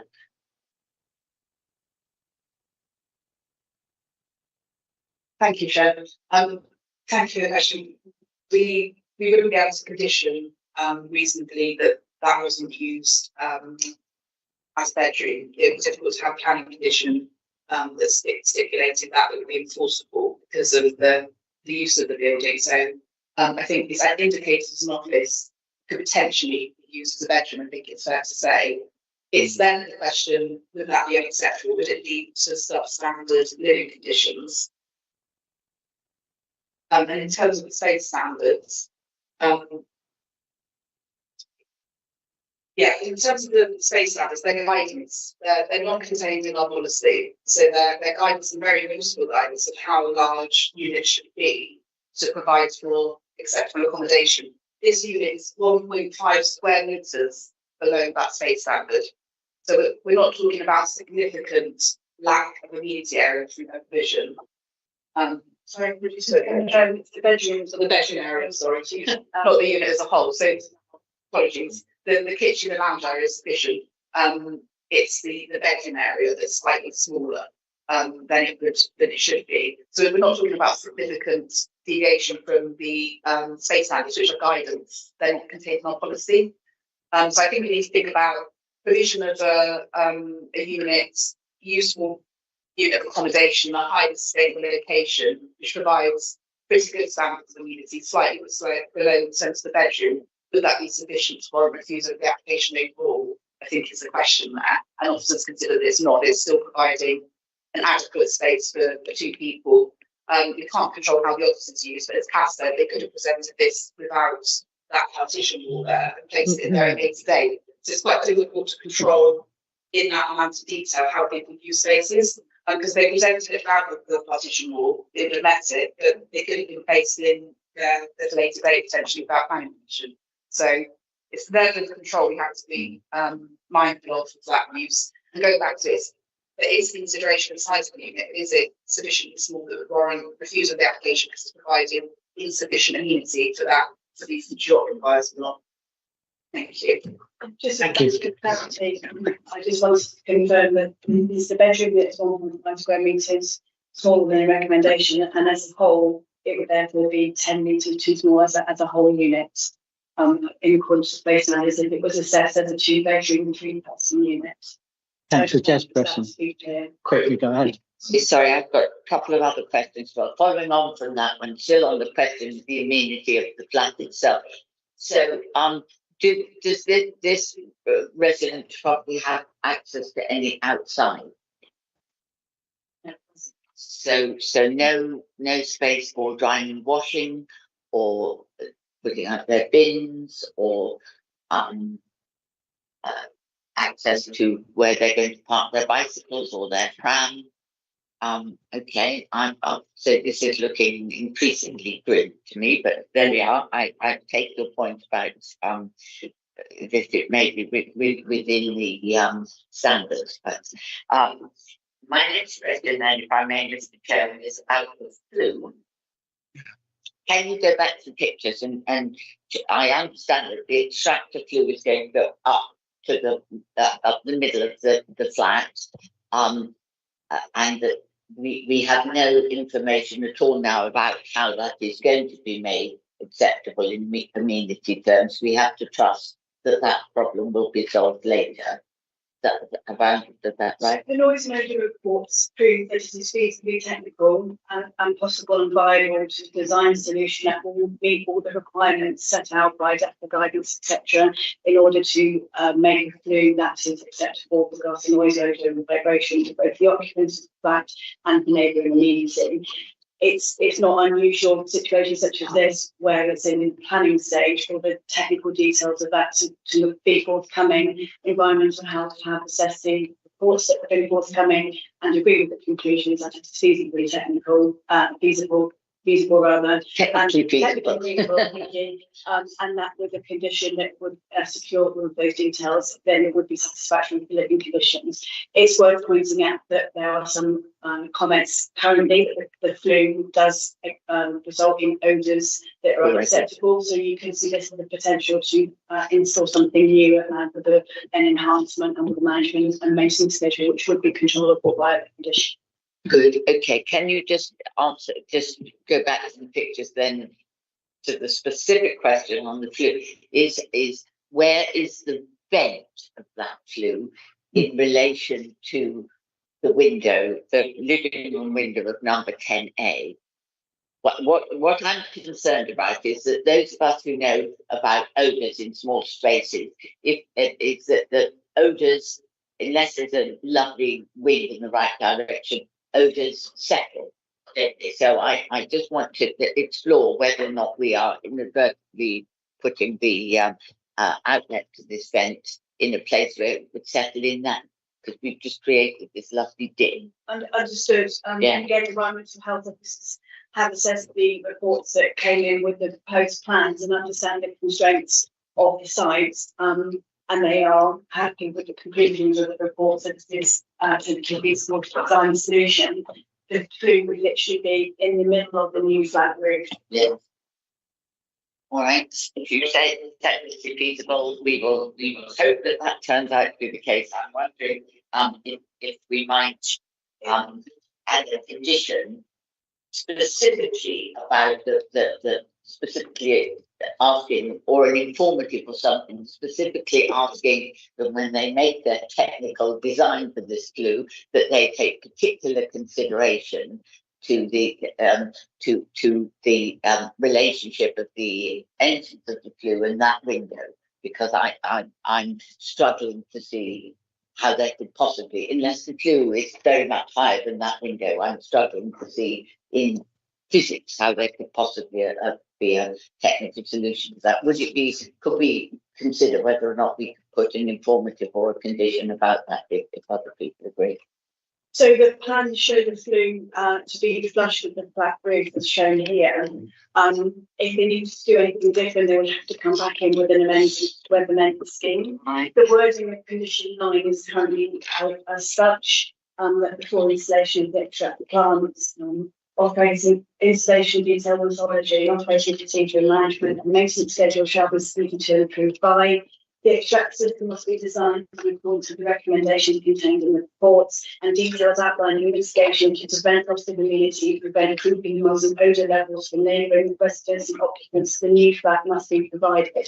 Right. So that is I think already outlined in that Thank condition. you. Yes. All right.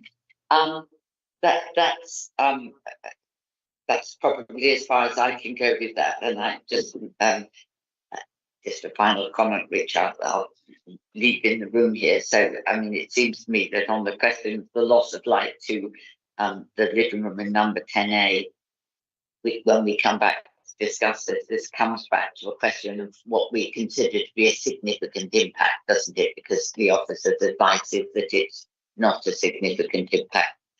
We as a committee might take a different view on that. Thank you. Okay, thank you. Councillor Rideout. Thank you, Chairman. Councillor Jesperson asked my question and I hear the answer. Not totally happy with this flue business, I can show you. I feel like Councillor Jesperson, we've got a bit of a dip there, and I think all the fumes and odours smells walked in that, but that's sort of out of our hands really. It's for their condition. Thank you. Thank you. Councillor Cooper. Well, my comment is exactly the same as to previous speakers. It's this flue. It's going to be that much higher now, and it's going to be so much closer to the windows of the adjoining property and that. And odours do linger, and as it's designed there down in that dip on the flat roof, I just believe it could be causing a problem. So it's that flue that I'm not happy at all about. Okay, thank you. Councillor Fry. Thank you, Chair. I've got a few questions, please. The first one, Mr. Kendall mentioned some measurements and some figures, which he have clearly done some accuracy there at odds with what we've already heard elsewhere. Can we have a comment, please, on that? I have other questions as well. As I've already stated, if they cannot implement the proposal once they're approved plans because of any mismeasurements, they have to come back and implement a scheme. Thank you, Cass. Again, I'm like the others concerned about the odour dispersal, the noise, the smell. I think there'll be a lovely going into 10A through the window there. It's situated there. in that dip. I also like the swimming pool that's been created on the roof there with the two sides on the roof. Not sure how they're going to get rid of the water on a flat roof, because flat roofs do have a tendency to leak at times. They're very hard to maintain. I'm not particularly keen on that. Although we cannot take parking into account, I also noticed that 10A's fire escape is out onto that flat roof at the moment, I understand. What's the situation with that, please?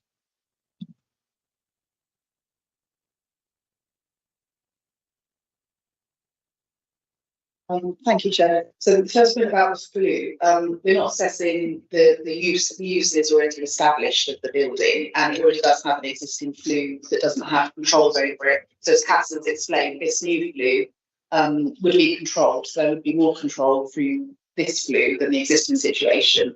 In terms of, we have the technical details, our environmental health officers have completely assessed it, and it would be conditioned that it has to be carried out in the same way.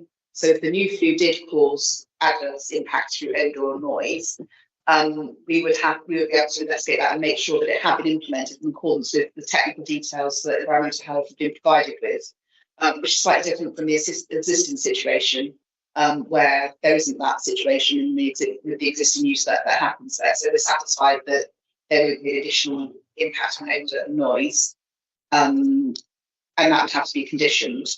On the second point of fire escape, Cass did a lot of work with building control beforehand. This wasn't so much a planning consideration. I don't know if you go back to the lobby picture. Sorry. For the fire regulations, you need 2 doors between the users. So it's not a planning consideration. I'm just explaining this to give some comfort that Cass has looked into this issue, so that if this is granted today, it wouldn't result in the issue that fire regulations couldn't be adhered to. And this is why you've got this interesting arrangement of the lobby here. It's to ensure that people would have to exit through here. There isn't a fire escape, as you say, into the roof area, although there is a hatch for maintenance of the flue. But this is a result of ensuring that if there is segregation between the 2 commercial and uses and the flat, so there will be 2 doors between each use, and that I understand would comply with the building regulations requirements. So in terms of planning, I don't think we can go any further with that, because the building regs is where the fire safety is assessed. But just to show you this slide to give some comfort, that has been looked at in terms of how that would work with the proposed dwelling and the existing use at the ground floor. Thank you, Hannah. That's very helpful. But I see a comment in here that the window on the side of number 10A is used as a fire escape. Yes, I also saw that representation. The window will still be accessible and able to reach the back room of the new proposal. So that is unchanged relatively. Thank you, Cass. It's very helpful. Thank you. Okay, thank you. Councillor Major. Thank you, Chair. 2 more questions. Going back to Councillor Jesperson's point about the bins. Where will they go? We've already got quite a small living space, so the new resident will either have to have up to 4 new bins with your food waste, glass bin, recycling, and your landfill. Yeah, flat, or are they all going to go onto that quite narrow pavement outside the takeaway? And there is, I asked a question earlier, it was picked up. I believe there's a vent on number 9 on the gable end of that property that previously was going to be affected by this addition. I just wondered if that has been rectified. Okay, thank you for that. With regards to bins, the other existing flats above shops on Hayes and West Street have curbside collections with bags rather than wheelie bins, and so they will just need to find somewhere within the flat. It's acknowledged that it's a constrained flat, but it's a town centre above an existing shop, and it's not unusual. So that's considered to be overall acceptable in the grand scheme of things. And with regards to vents, they would normally be addressed with just the party board agreement. But in this instance, we have also sought a condition requiring method statement as to how those party boards and the structural works would carry out. So that would address those kinds of things in addition to the drainage. Thank you. Okay. a councillor would object. There is a difference. I'll be honest, I don't particularly like this application, but I just wonder, with the difference in measurements, which may or may not be the case, how closely would building regs actually monitor that and monitor the structural integrity of the whole buildings? Because if it's not monitored, I can just see it all going really horribly wrong with the builders, just sort of, making it up as they go and just adjusting things here or there, which perhaps doesn't meet what is actually in front of us as an application. And I do worry about the differences in the measurements, because somebody's right and somebody's wrong, and whether that means coming back. But how's that going to be monitored during the actual building process?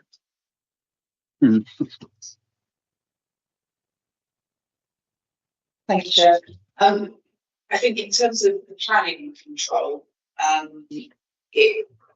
as Cas explained, the heights are shown on the plan in terms of what will be granted in terms of the height of the building.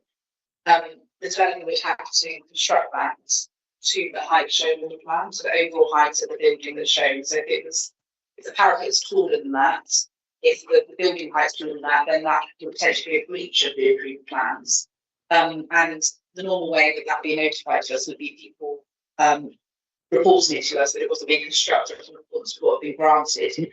But building control would monitor the planning side of things. They'd be ensuring that it's built in accordance with building regs. So if it's the case that the floors have been shown too small and they will need extra insulation, which would mean the height of the building has to be taller, then that would not be in accordance with the height we've approved, which clearly shows the relationship of the window and the roof, and that's what they'd have to construct. So if it was built differently and they altered it through the course of the build, that would be a breach of the plan that the plans we've granted. So we can't preempt what might happen. We have to grant something, and then it's the responsibility of the developer to build it in accordance with the plans. And the building control side of things is separate in a way. I've talked about it was raised in terms of various aspects, but they have to comply with that separately. If that means they have to modify the plans for planning, they have to come back with an amended plan that we'd have to then assess. We don't have any information about the heights of the and also have, as Cass has said, condition 4, which has requirement for a detailed method statement detailing the abutment and construction methodology, to include the details but not limited to timing, interconnection to the adjacent buildings, details of surface water drainage, but rainwater goods, and other matters. So those details, we wouldn't normally ask for those when there's buildings abutting, but because of the sensitivities, because they're listed building, we've got an extra condition to ensure that. I don't think just because it's abutting a building is a reason to refuse planning permission in its own right. I understand the concerns, so when there's party rule issues, people are concerned about their property, but that's not necessarily a reason we could refuse permission.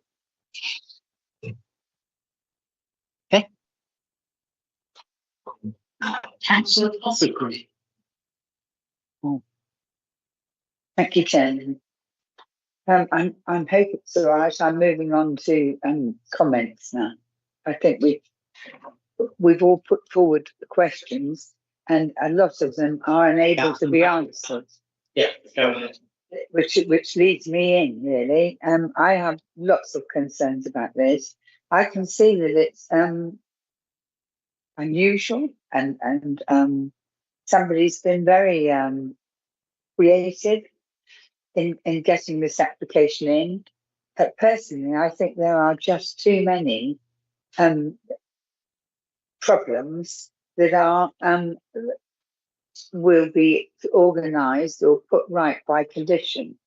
I would have preferred to have seen the method statement in the application that would deal with this and that and something else. I understand that we can put them in our condition, but we don't know at the moment whether it's possible and at what stage will we discuss the need to modify. Would it be half built before somebody realised that actually the original design plan approved is not possible? And then what would we do? We'd have to give consent, wouldn't we, to modify? So I'm very mindful that the conservation team liked it, and I took a lot of notice of that. But I am most concerned. I'm most concerned about the flue.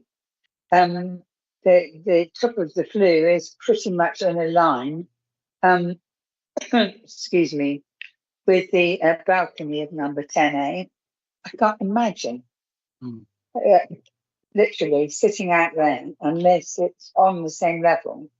It would just be appalling, and I wouldn't want to be part of anything that approved it. So unfortunately, I will not be supporting this, and I'm happy to propose refusal, and I'll leave it there. Thank you.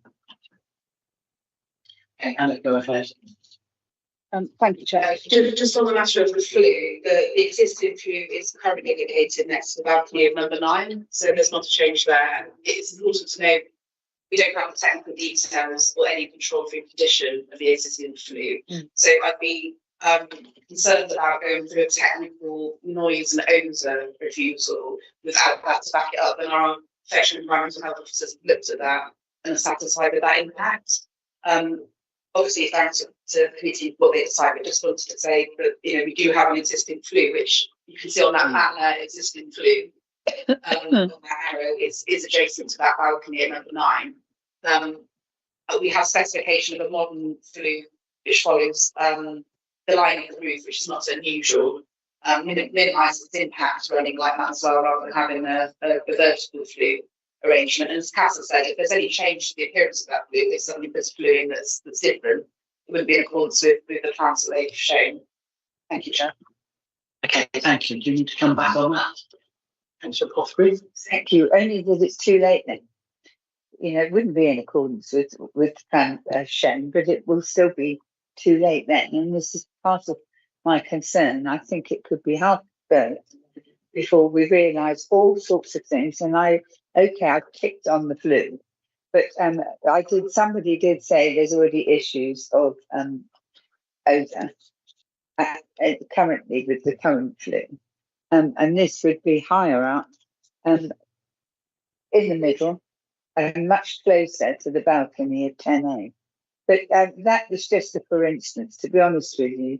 Lots of the instances that Councillor Jesperson mentioned about a general living amenity in the house, somewhere to hang the washing, put the bin out, something. There's just it's being shoehorned, I feel, into a space that isn't really big enough. I've really thought about this. I've listened to all sides.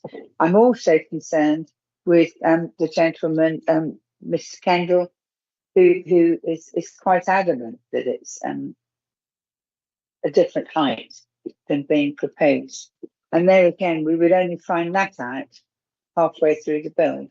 So I'm just not convinced that we can put as many conditions as we like. I'm concerned about runoff as well. All the things that my colleagues here have mentioned. Nobody has said, wow, this is a great idea. And so I'm taking the alternative view. Thank you. Thank you, Councillor Jesperson. Right, thank you very much, Mr. Chairman. So come on, let's nail this down. I'm reading the room. Nobody's at all happy with this application, as I can see here. So I think what we need to do now, and what I'm going to now try and do, if I may, Mr. Chairman, is identify if there are grounds on which we can refuse it. We've talked about the flue. We've had very clear steer from our officers that we can't go there with our grounds for refusal. We talked about the concerns that we have with the flat roof and the impact and the runoff. And I think we've been told, as I'm looking to Hannah to nod and confirm if I'm right, that there's not a great deal we can do in terms of that one. I heard, nobody's mentioned, but I heard the remark that was made by the resident on behalf of the resident who's not here today about the impact on the street scene of the smaller lobby for the takeaway, that now that's going to lead people to spill out. I'm pretty sure there's nothing we can do about that one. What that leaves us with then, Mr. Chairman, is our concerns then about the loss of light, the amenity in terms of loss of light to the living room of number 10A, and the question of whether we think that is a significant impact. And I would like to suggest that we do think that's a significant impact. I think an impact that means that a room has most of the time in the winter months to have its electric light on. I think that could be justifiably called a significant impact. So I'd like to put that one on the table as a possible grounds. The other one is the overbearing impact on the courtyard garden of number 10A. Regardless of the wall being higher than it is, even if we take the dimensions that were given, which we must, I still think that a very much higher wall there. It's a small courtyard, and with a very much higher wall there, I think that could be said to have an impact on that courtyard space. And I would like to throw that into the mix as overbearing. And the third one I'd like to throw into the mix, and officers will tell me why these won't work in a minute, but is the amenity of the new flats. I think that for us, I know that it is not unusual, but that doesn't mean that we think it's acceptable that we're giving planning permission for a new living accommodation that has not only no place for the bids, but there's no place for a pram, there's no place for a bicycle, there's no place for any of the ordinary domestic paraphernalia, as it's known in planning terms. And there is just physically no space because there's not an attic, there's not a basement, there's nothing for any of that, and the access to this flat will presumably be through the front door of the takeaway. So it's really, we're creating a living space that's at best inconvenient. So that would be my third suggestion. What we could object on the grounds of, we could refuse on the grounds of the amenity of the new flat that we're creating in terms of cramped conditions that are not conducive to modern living. Those are my three, and I would like to second Councillor Apothecary's recommendation to refuse, and on those three grounds. If anybody would like to add any grounds for that, that would be most helpful. Okay, thank you for that. Councillor Rideout. Thank you, Chairman. I too am uneasy about this application. When I first saw it, oh great, because it looks good from the High Street history point of view, but listening to what's come out of all this debate, I can only really concur with Councillor Jesperson. We do have issues with the actual amenity of the future residents of this flat. And we're unsure about this back wall and the overbearing on the property behind. And of course, neighbouring amenity, and for me it's the flue, especially the flue going through the bedroom. I mean, I don't know if that's normal or not to an engineer, but to me, I don't like that idea. So, yeah, I'm going along with colleagues' views there. Okay, thank you. I think we've got a proposal and a second, and I think what we need to do is to adjourn for the short time. Yeah, I think that's Okay. Yes, Councillor Fry, please go ahead. Mr. Chairman, I've heard and agree with what I've heard so far. Potentially, I mean, I'm also disappointed that the applicant or the applicant's agent isn't here to tell us more about their application. That's their choice. I'm also concerned about the loss of privacy around the area, the potential damage to neighbouring buildings which are listed when they're building it, the lack of amenity and overlooking loss of light. We'll have to perhaps take into account, please. Okay, any other comments? Councillor Vitali. very, very short on it. I do agree with the proposal that's got before us. I would just say that I would like to do anything in our decision. Yeah, no, she that hasn't given any. There the possibility of some form of improvement to the streetscape in the future, because we've got strong support here from, I think, in principle, from conservation officers about enhancing the high street. I agree with the detail associated with this proposal, but I would like to give a decision that would prejudice any future development that was reasonable. Okay, just one other point. Councillor Pocket, would you agree with the proposal that Councillor Jespersen's made? Very much. I was sort of relying on it, to be honest with you. Okay, thank you. Thank you. Councillor Brenton. Thank you, Chair. Councillor Brenton, Bishop Martin. I am disappointed with this application. I thought when I first looked at it, this has legs. This is a useful extra living accommodation in town where these things are in short supply. Yes, it's not a 2-bedroom family flat, but it's certainly a young couple starting out flat. But we have very little detail on, I would like the agent to be able to explain a bit more of the purpose and such like. I think it would be a great addition to the high street. It's a bit of a mess at the moment, isn't it? I take some issue with this obsession with it will be overbearing on properties that are considerably bigger than it. And you could argue we're overbearing on it. So I find that tricky. But my biggest issue is I don't believe this application is particularly feasible in terms of building time. There is no outside access to it, or it's the feasibility of it that I have issues with. I personally, I like the idea of the swimming pool, but could we please have it a little bit more laid out?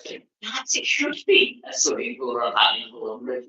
I'm not so bothered about the flue because I think, to be honest, a new flue system would be much more effective than what's planned at the moment. And you'd only have to go on foot. So it's an incomplete application. It is a bit disappointing. Well, more than a bit disappointing.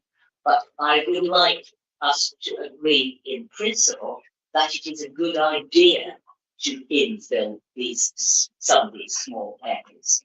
Because it is a bit of a yawning gap. And I hate to just think that existing properties who have built on bits and pieces and things over the years can sort of swing it against new developments, which are needed. Okay, thank you. We're just going to have a short adjournment and the panel will discuss what to say precisely. Okay, so thank you for that. I would imagine it'll be about 10 minutes.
Right.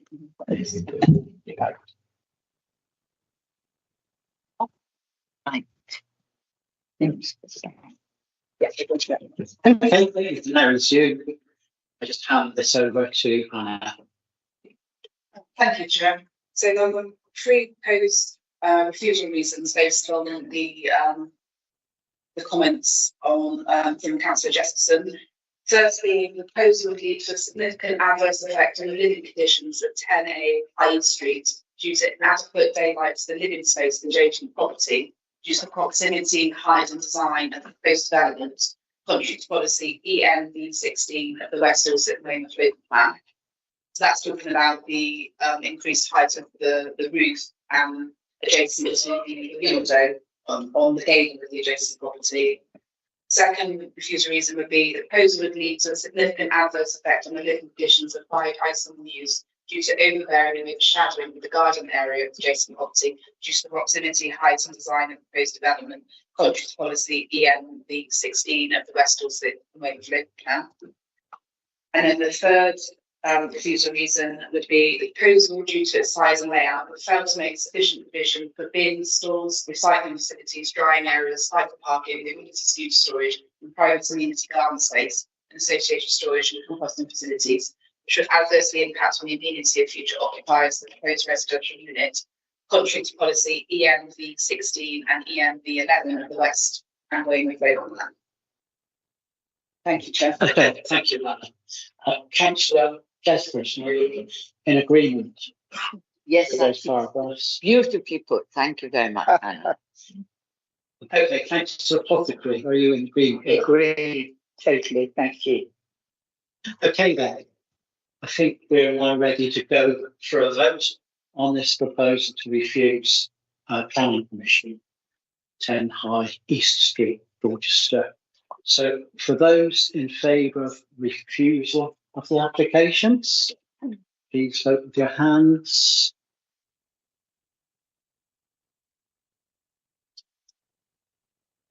Nine in favour of the refusal. Anyone against? One against. No abstentions. Okay, thank you very much. So that motion is carried to refuse planning permission. You've got listed building. Listed building. Sorry? It's gone to the listed buildings up Yes, Yeah, yes, we now need to talk about the listed building consent for the same address. With yes. Thank you, Chair. So that's the planning application, and we're looking at the planning impact. So there's also the requirement for listed building consent. And that's looking at the impact on the just on heritage, so the impact on the heritage assets itself. So it's not looking at the same issues that previous applications just refused on. So amenity will not be a consideration. The size of the unit it's literally just the historic fabric of the building. And it is okay to find that might be acceptable if it's separate from the planning. It doesn't mean that you accept the planning applications on whole. So when you're considering reasons around this, it's purely just on the impact on the listed building itself and not the planning issues we were discussing previously. Thank you, Chair. Okay, thank you. So on that basis then, given that the previous was refused, do we go ahead and vote on this? I think that we do. Yes, Chair, thank you. You do need to make a decision for the separate application, but just the listed building consent. So a lot of the issues that have been raised by third parties in relation to impact on amenity, size of the unit, they're not considerations on the listed building consent. It's just the fabric of the building, and we have support from our conservation officer, and there's no concerns there in terms of it would be harmful to the historic fabric of the building at all. So it's fine to come to a different conclusion on this one rather than the previous application. It's got before you for completeness really, because it's required as part of the proposals.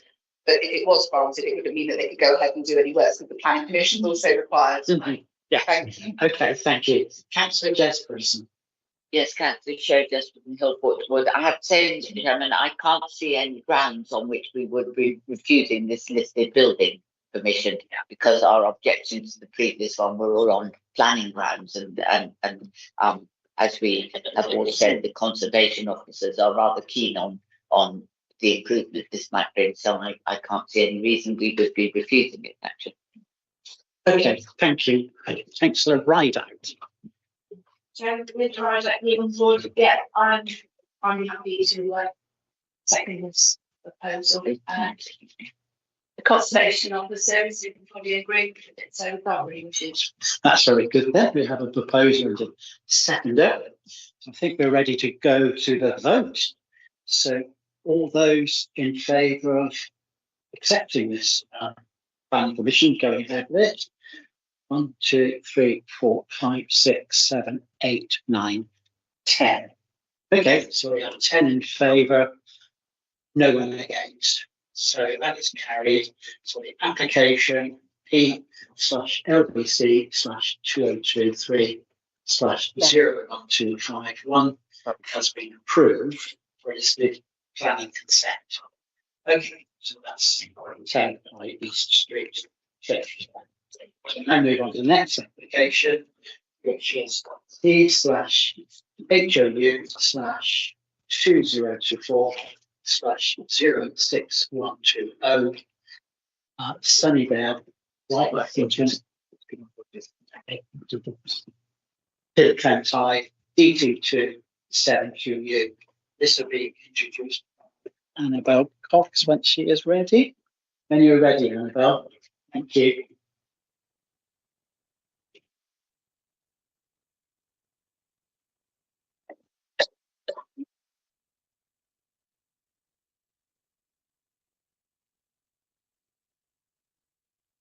Thank you, Chair.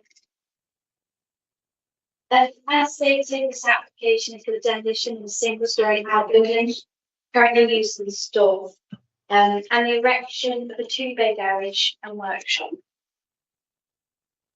Shown in this slide is the extent of the site indicated by the red line. To the west, along here, we have the main road through White Lexington. To the north of the site, we have the small lane used to access the properties along here.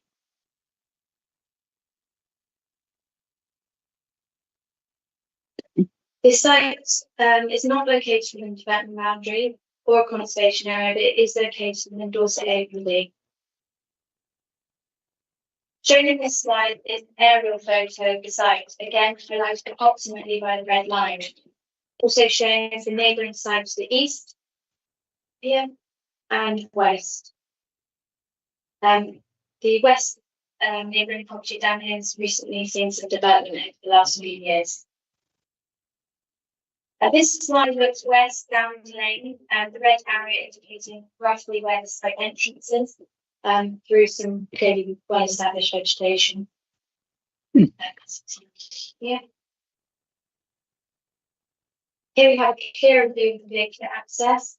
The left-hand side, we are stood outside the site looking in, and to the right, we are looking from within the site and out onto the highway. As you can see, it's well established. This is the photo showing a host dwelling and the extent of parking and turning within the site, which is plentiful for a dwelling of this size. Shown in the slides, the existing elevations, a simple single story with a pitched roof, one window to the west elevation and a door to the south facing the host dwelling. The existing south elevation, as shown, the outbuildings of simple construction and of no particular architectural merit. The existing east elevation, we can see here some true canopy overhanging, which I'll go into further detail in a minute. This slide illustrates the west elevation, current window, its proximity to the boundary fence along here.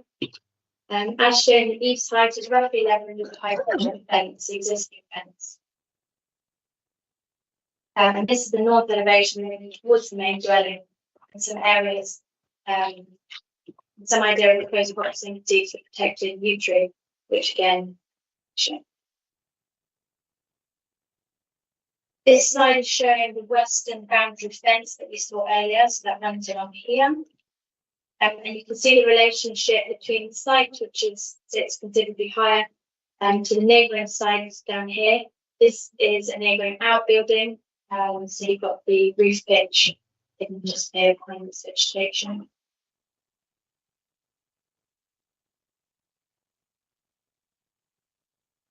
And so as you can see here, it's unlikely that any overlooking would occur given the height of this fence. The photo shown in this slide is of the neighbouring dwelling to the east, which is some distance away here.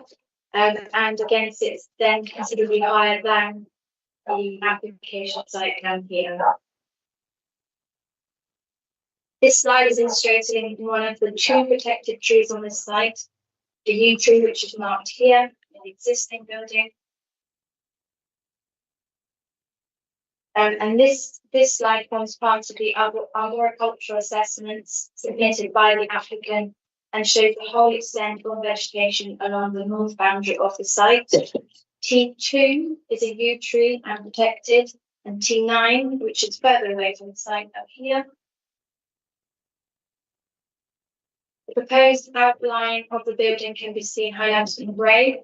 This was reduced after a tree survey was conducted. The red hatched areas showing the ground protection, brown site, and blue line, the extent of the tree protection fencing required to protect the tree in question. So that's T2. The tree officer was consulted before and after the submission of the arboricultural documents, and following some slight amendments to the scheme, raising no objection, subject to relevant mitigation within the submitted documents being conditioned and adhered to. So this is an image of the yew tree and its proximity to the existing building here. This slide is showing the proposed elevations, materials to include a stained timber, both brick, plinth, timber, double glazed, windows, and slate tiles. To the roof, solar panels are proposed, and provisions have been made to include back access to the roof and the bird box to the east elevation. Shown here is a floor plan and roof plan. As earlier stated, this was amended following the tree survey. So this one here has been cut off. It was once squared up.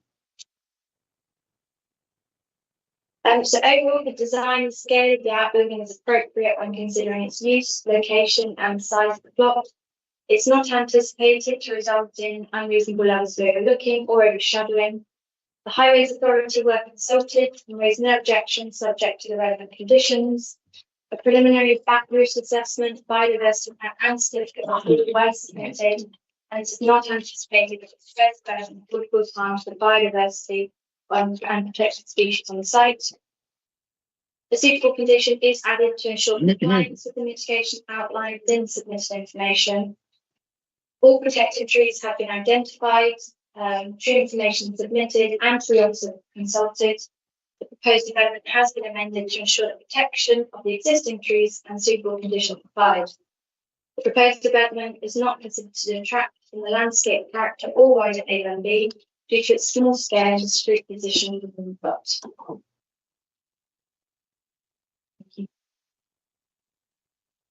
Okay, thank you. We don't have any public speakers, so we can go straight to questions. Any questions? Councillor Brenton. Just a whoops. Councillor Brenton, which Martin Ward. I'm just looking at the pictures that you've got up there, and I'm assuming that that is rainwater goods on the building, as in rainwater collection. Is there a stump, or is it going to be water butts? Because it's all very well having gutters, but it's always nice if they go somewhere. So I just thought that would be something just useful to know. I do appreciate the solar panels on the roof. I appreciate the lifted suspended floor to actually allow root space underneath the tree. If I get a good answer on the question, I would propose to go to the vote because I'm in favour of this. Thank you.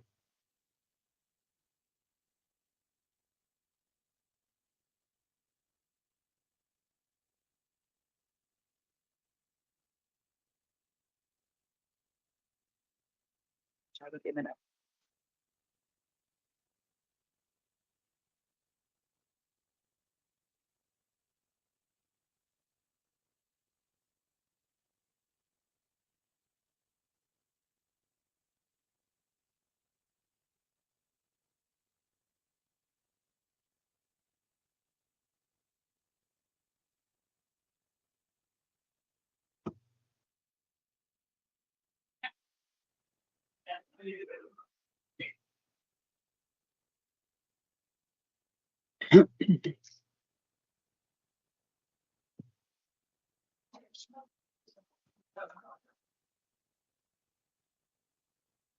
You thought it was a simple question.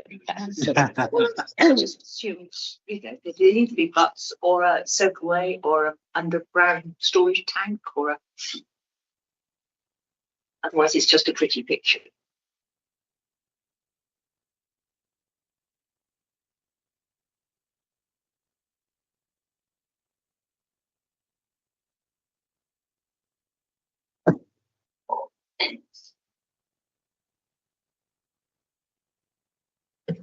Thank you, Chair. Thank you for the question. We don't have any information about how the water will be disposed of. It could be soakaways, it's most likely. If committee were that concerned about it, we could propose a condition on drainage if it was felt it was necessary to make the application acceptable. We could attach a drainage condition on it.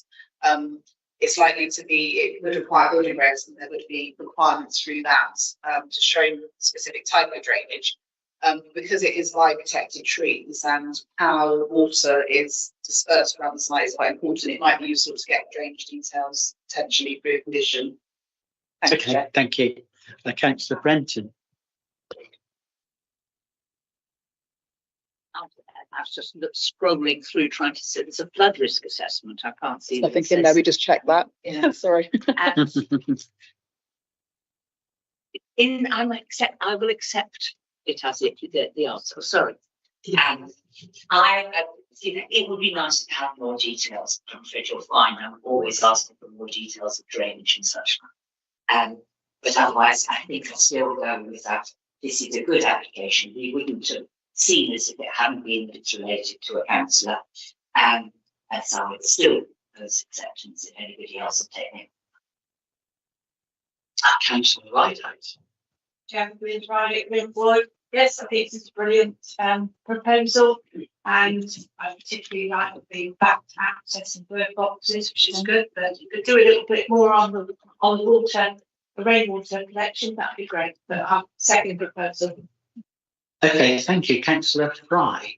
I won't pick up on the water again. Can we have some form of water retention as part of that condition, please? Put in whether they do a tank, whether they do water butts.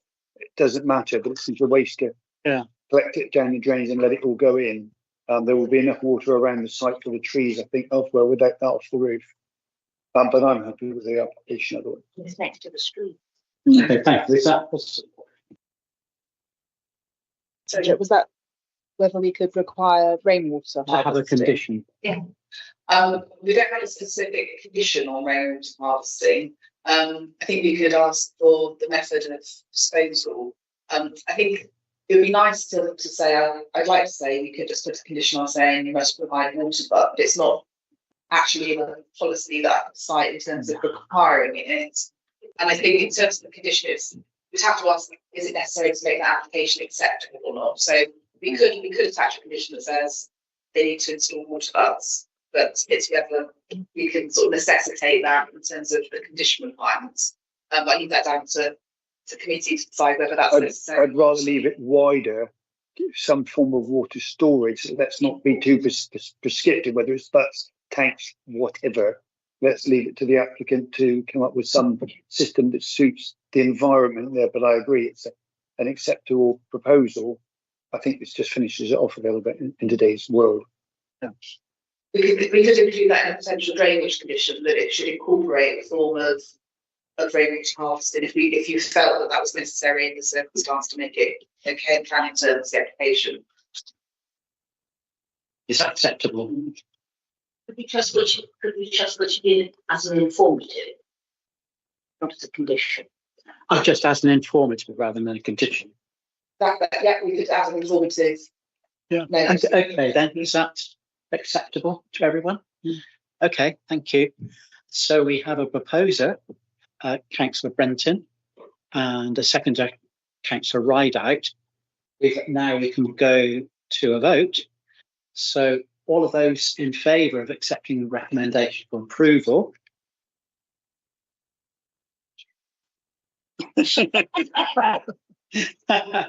We have 9 in favour, no one against. Okay, that's good. So the application P/HLU/2024/06120 has been decided by the committee to be approved for planning permission. Okay, thank you for that. So we're getting towards the end of the meeting now. As far as I know, I do not have any urgent items. There is no exec business for the meeting. So I am going to declare the meeting closed at 12:48. Thank you very much, everyone, for your time today and your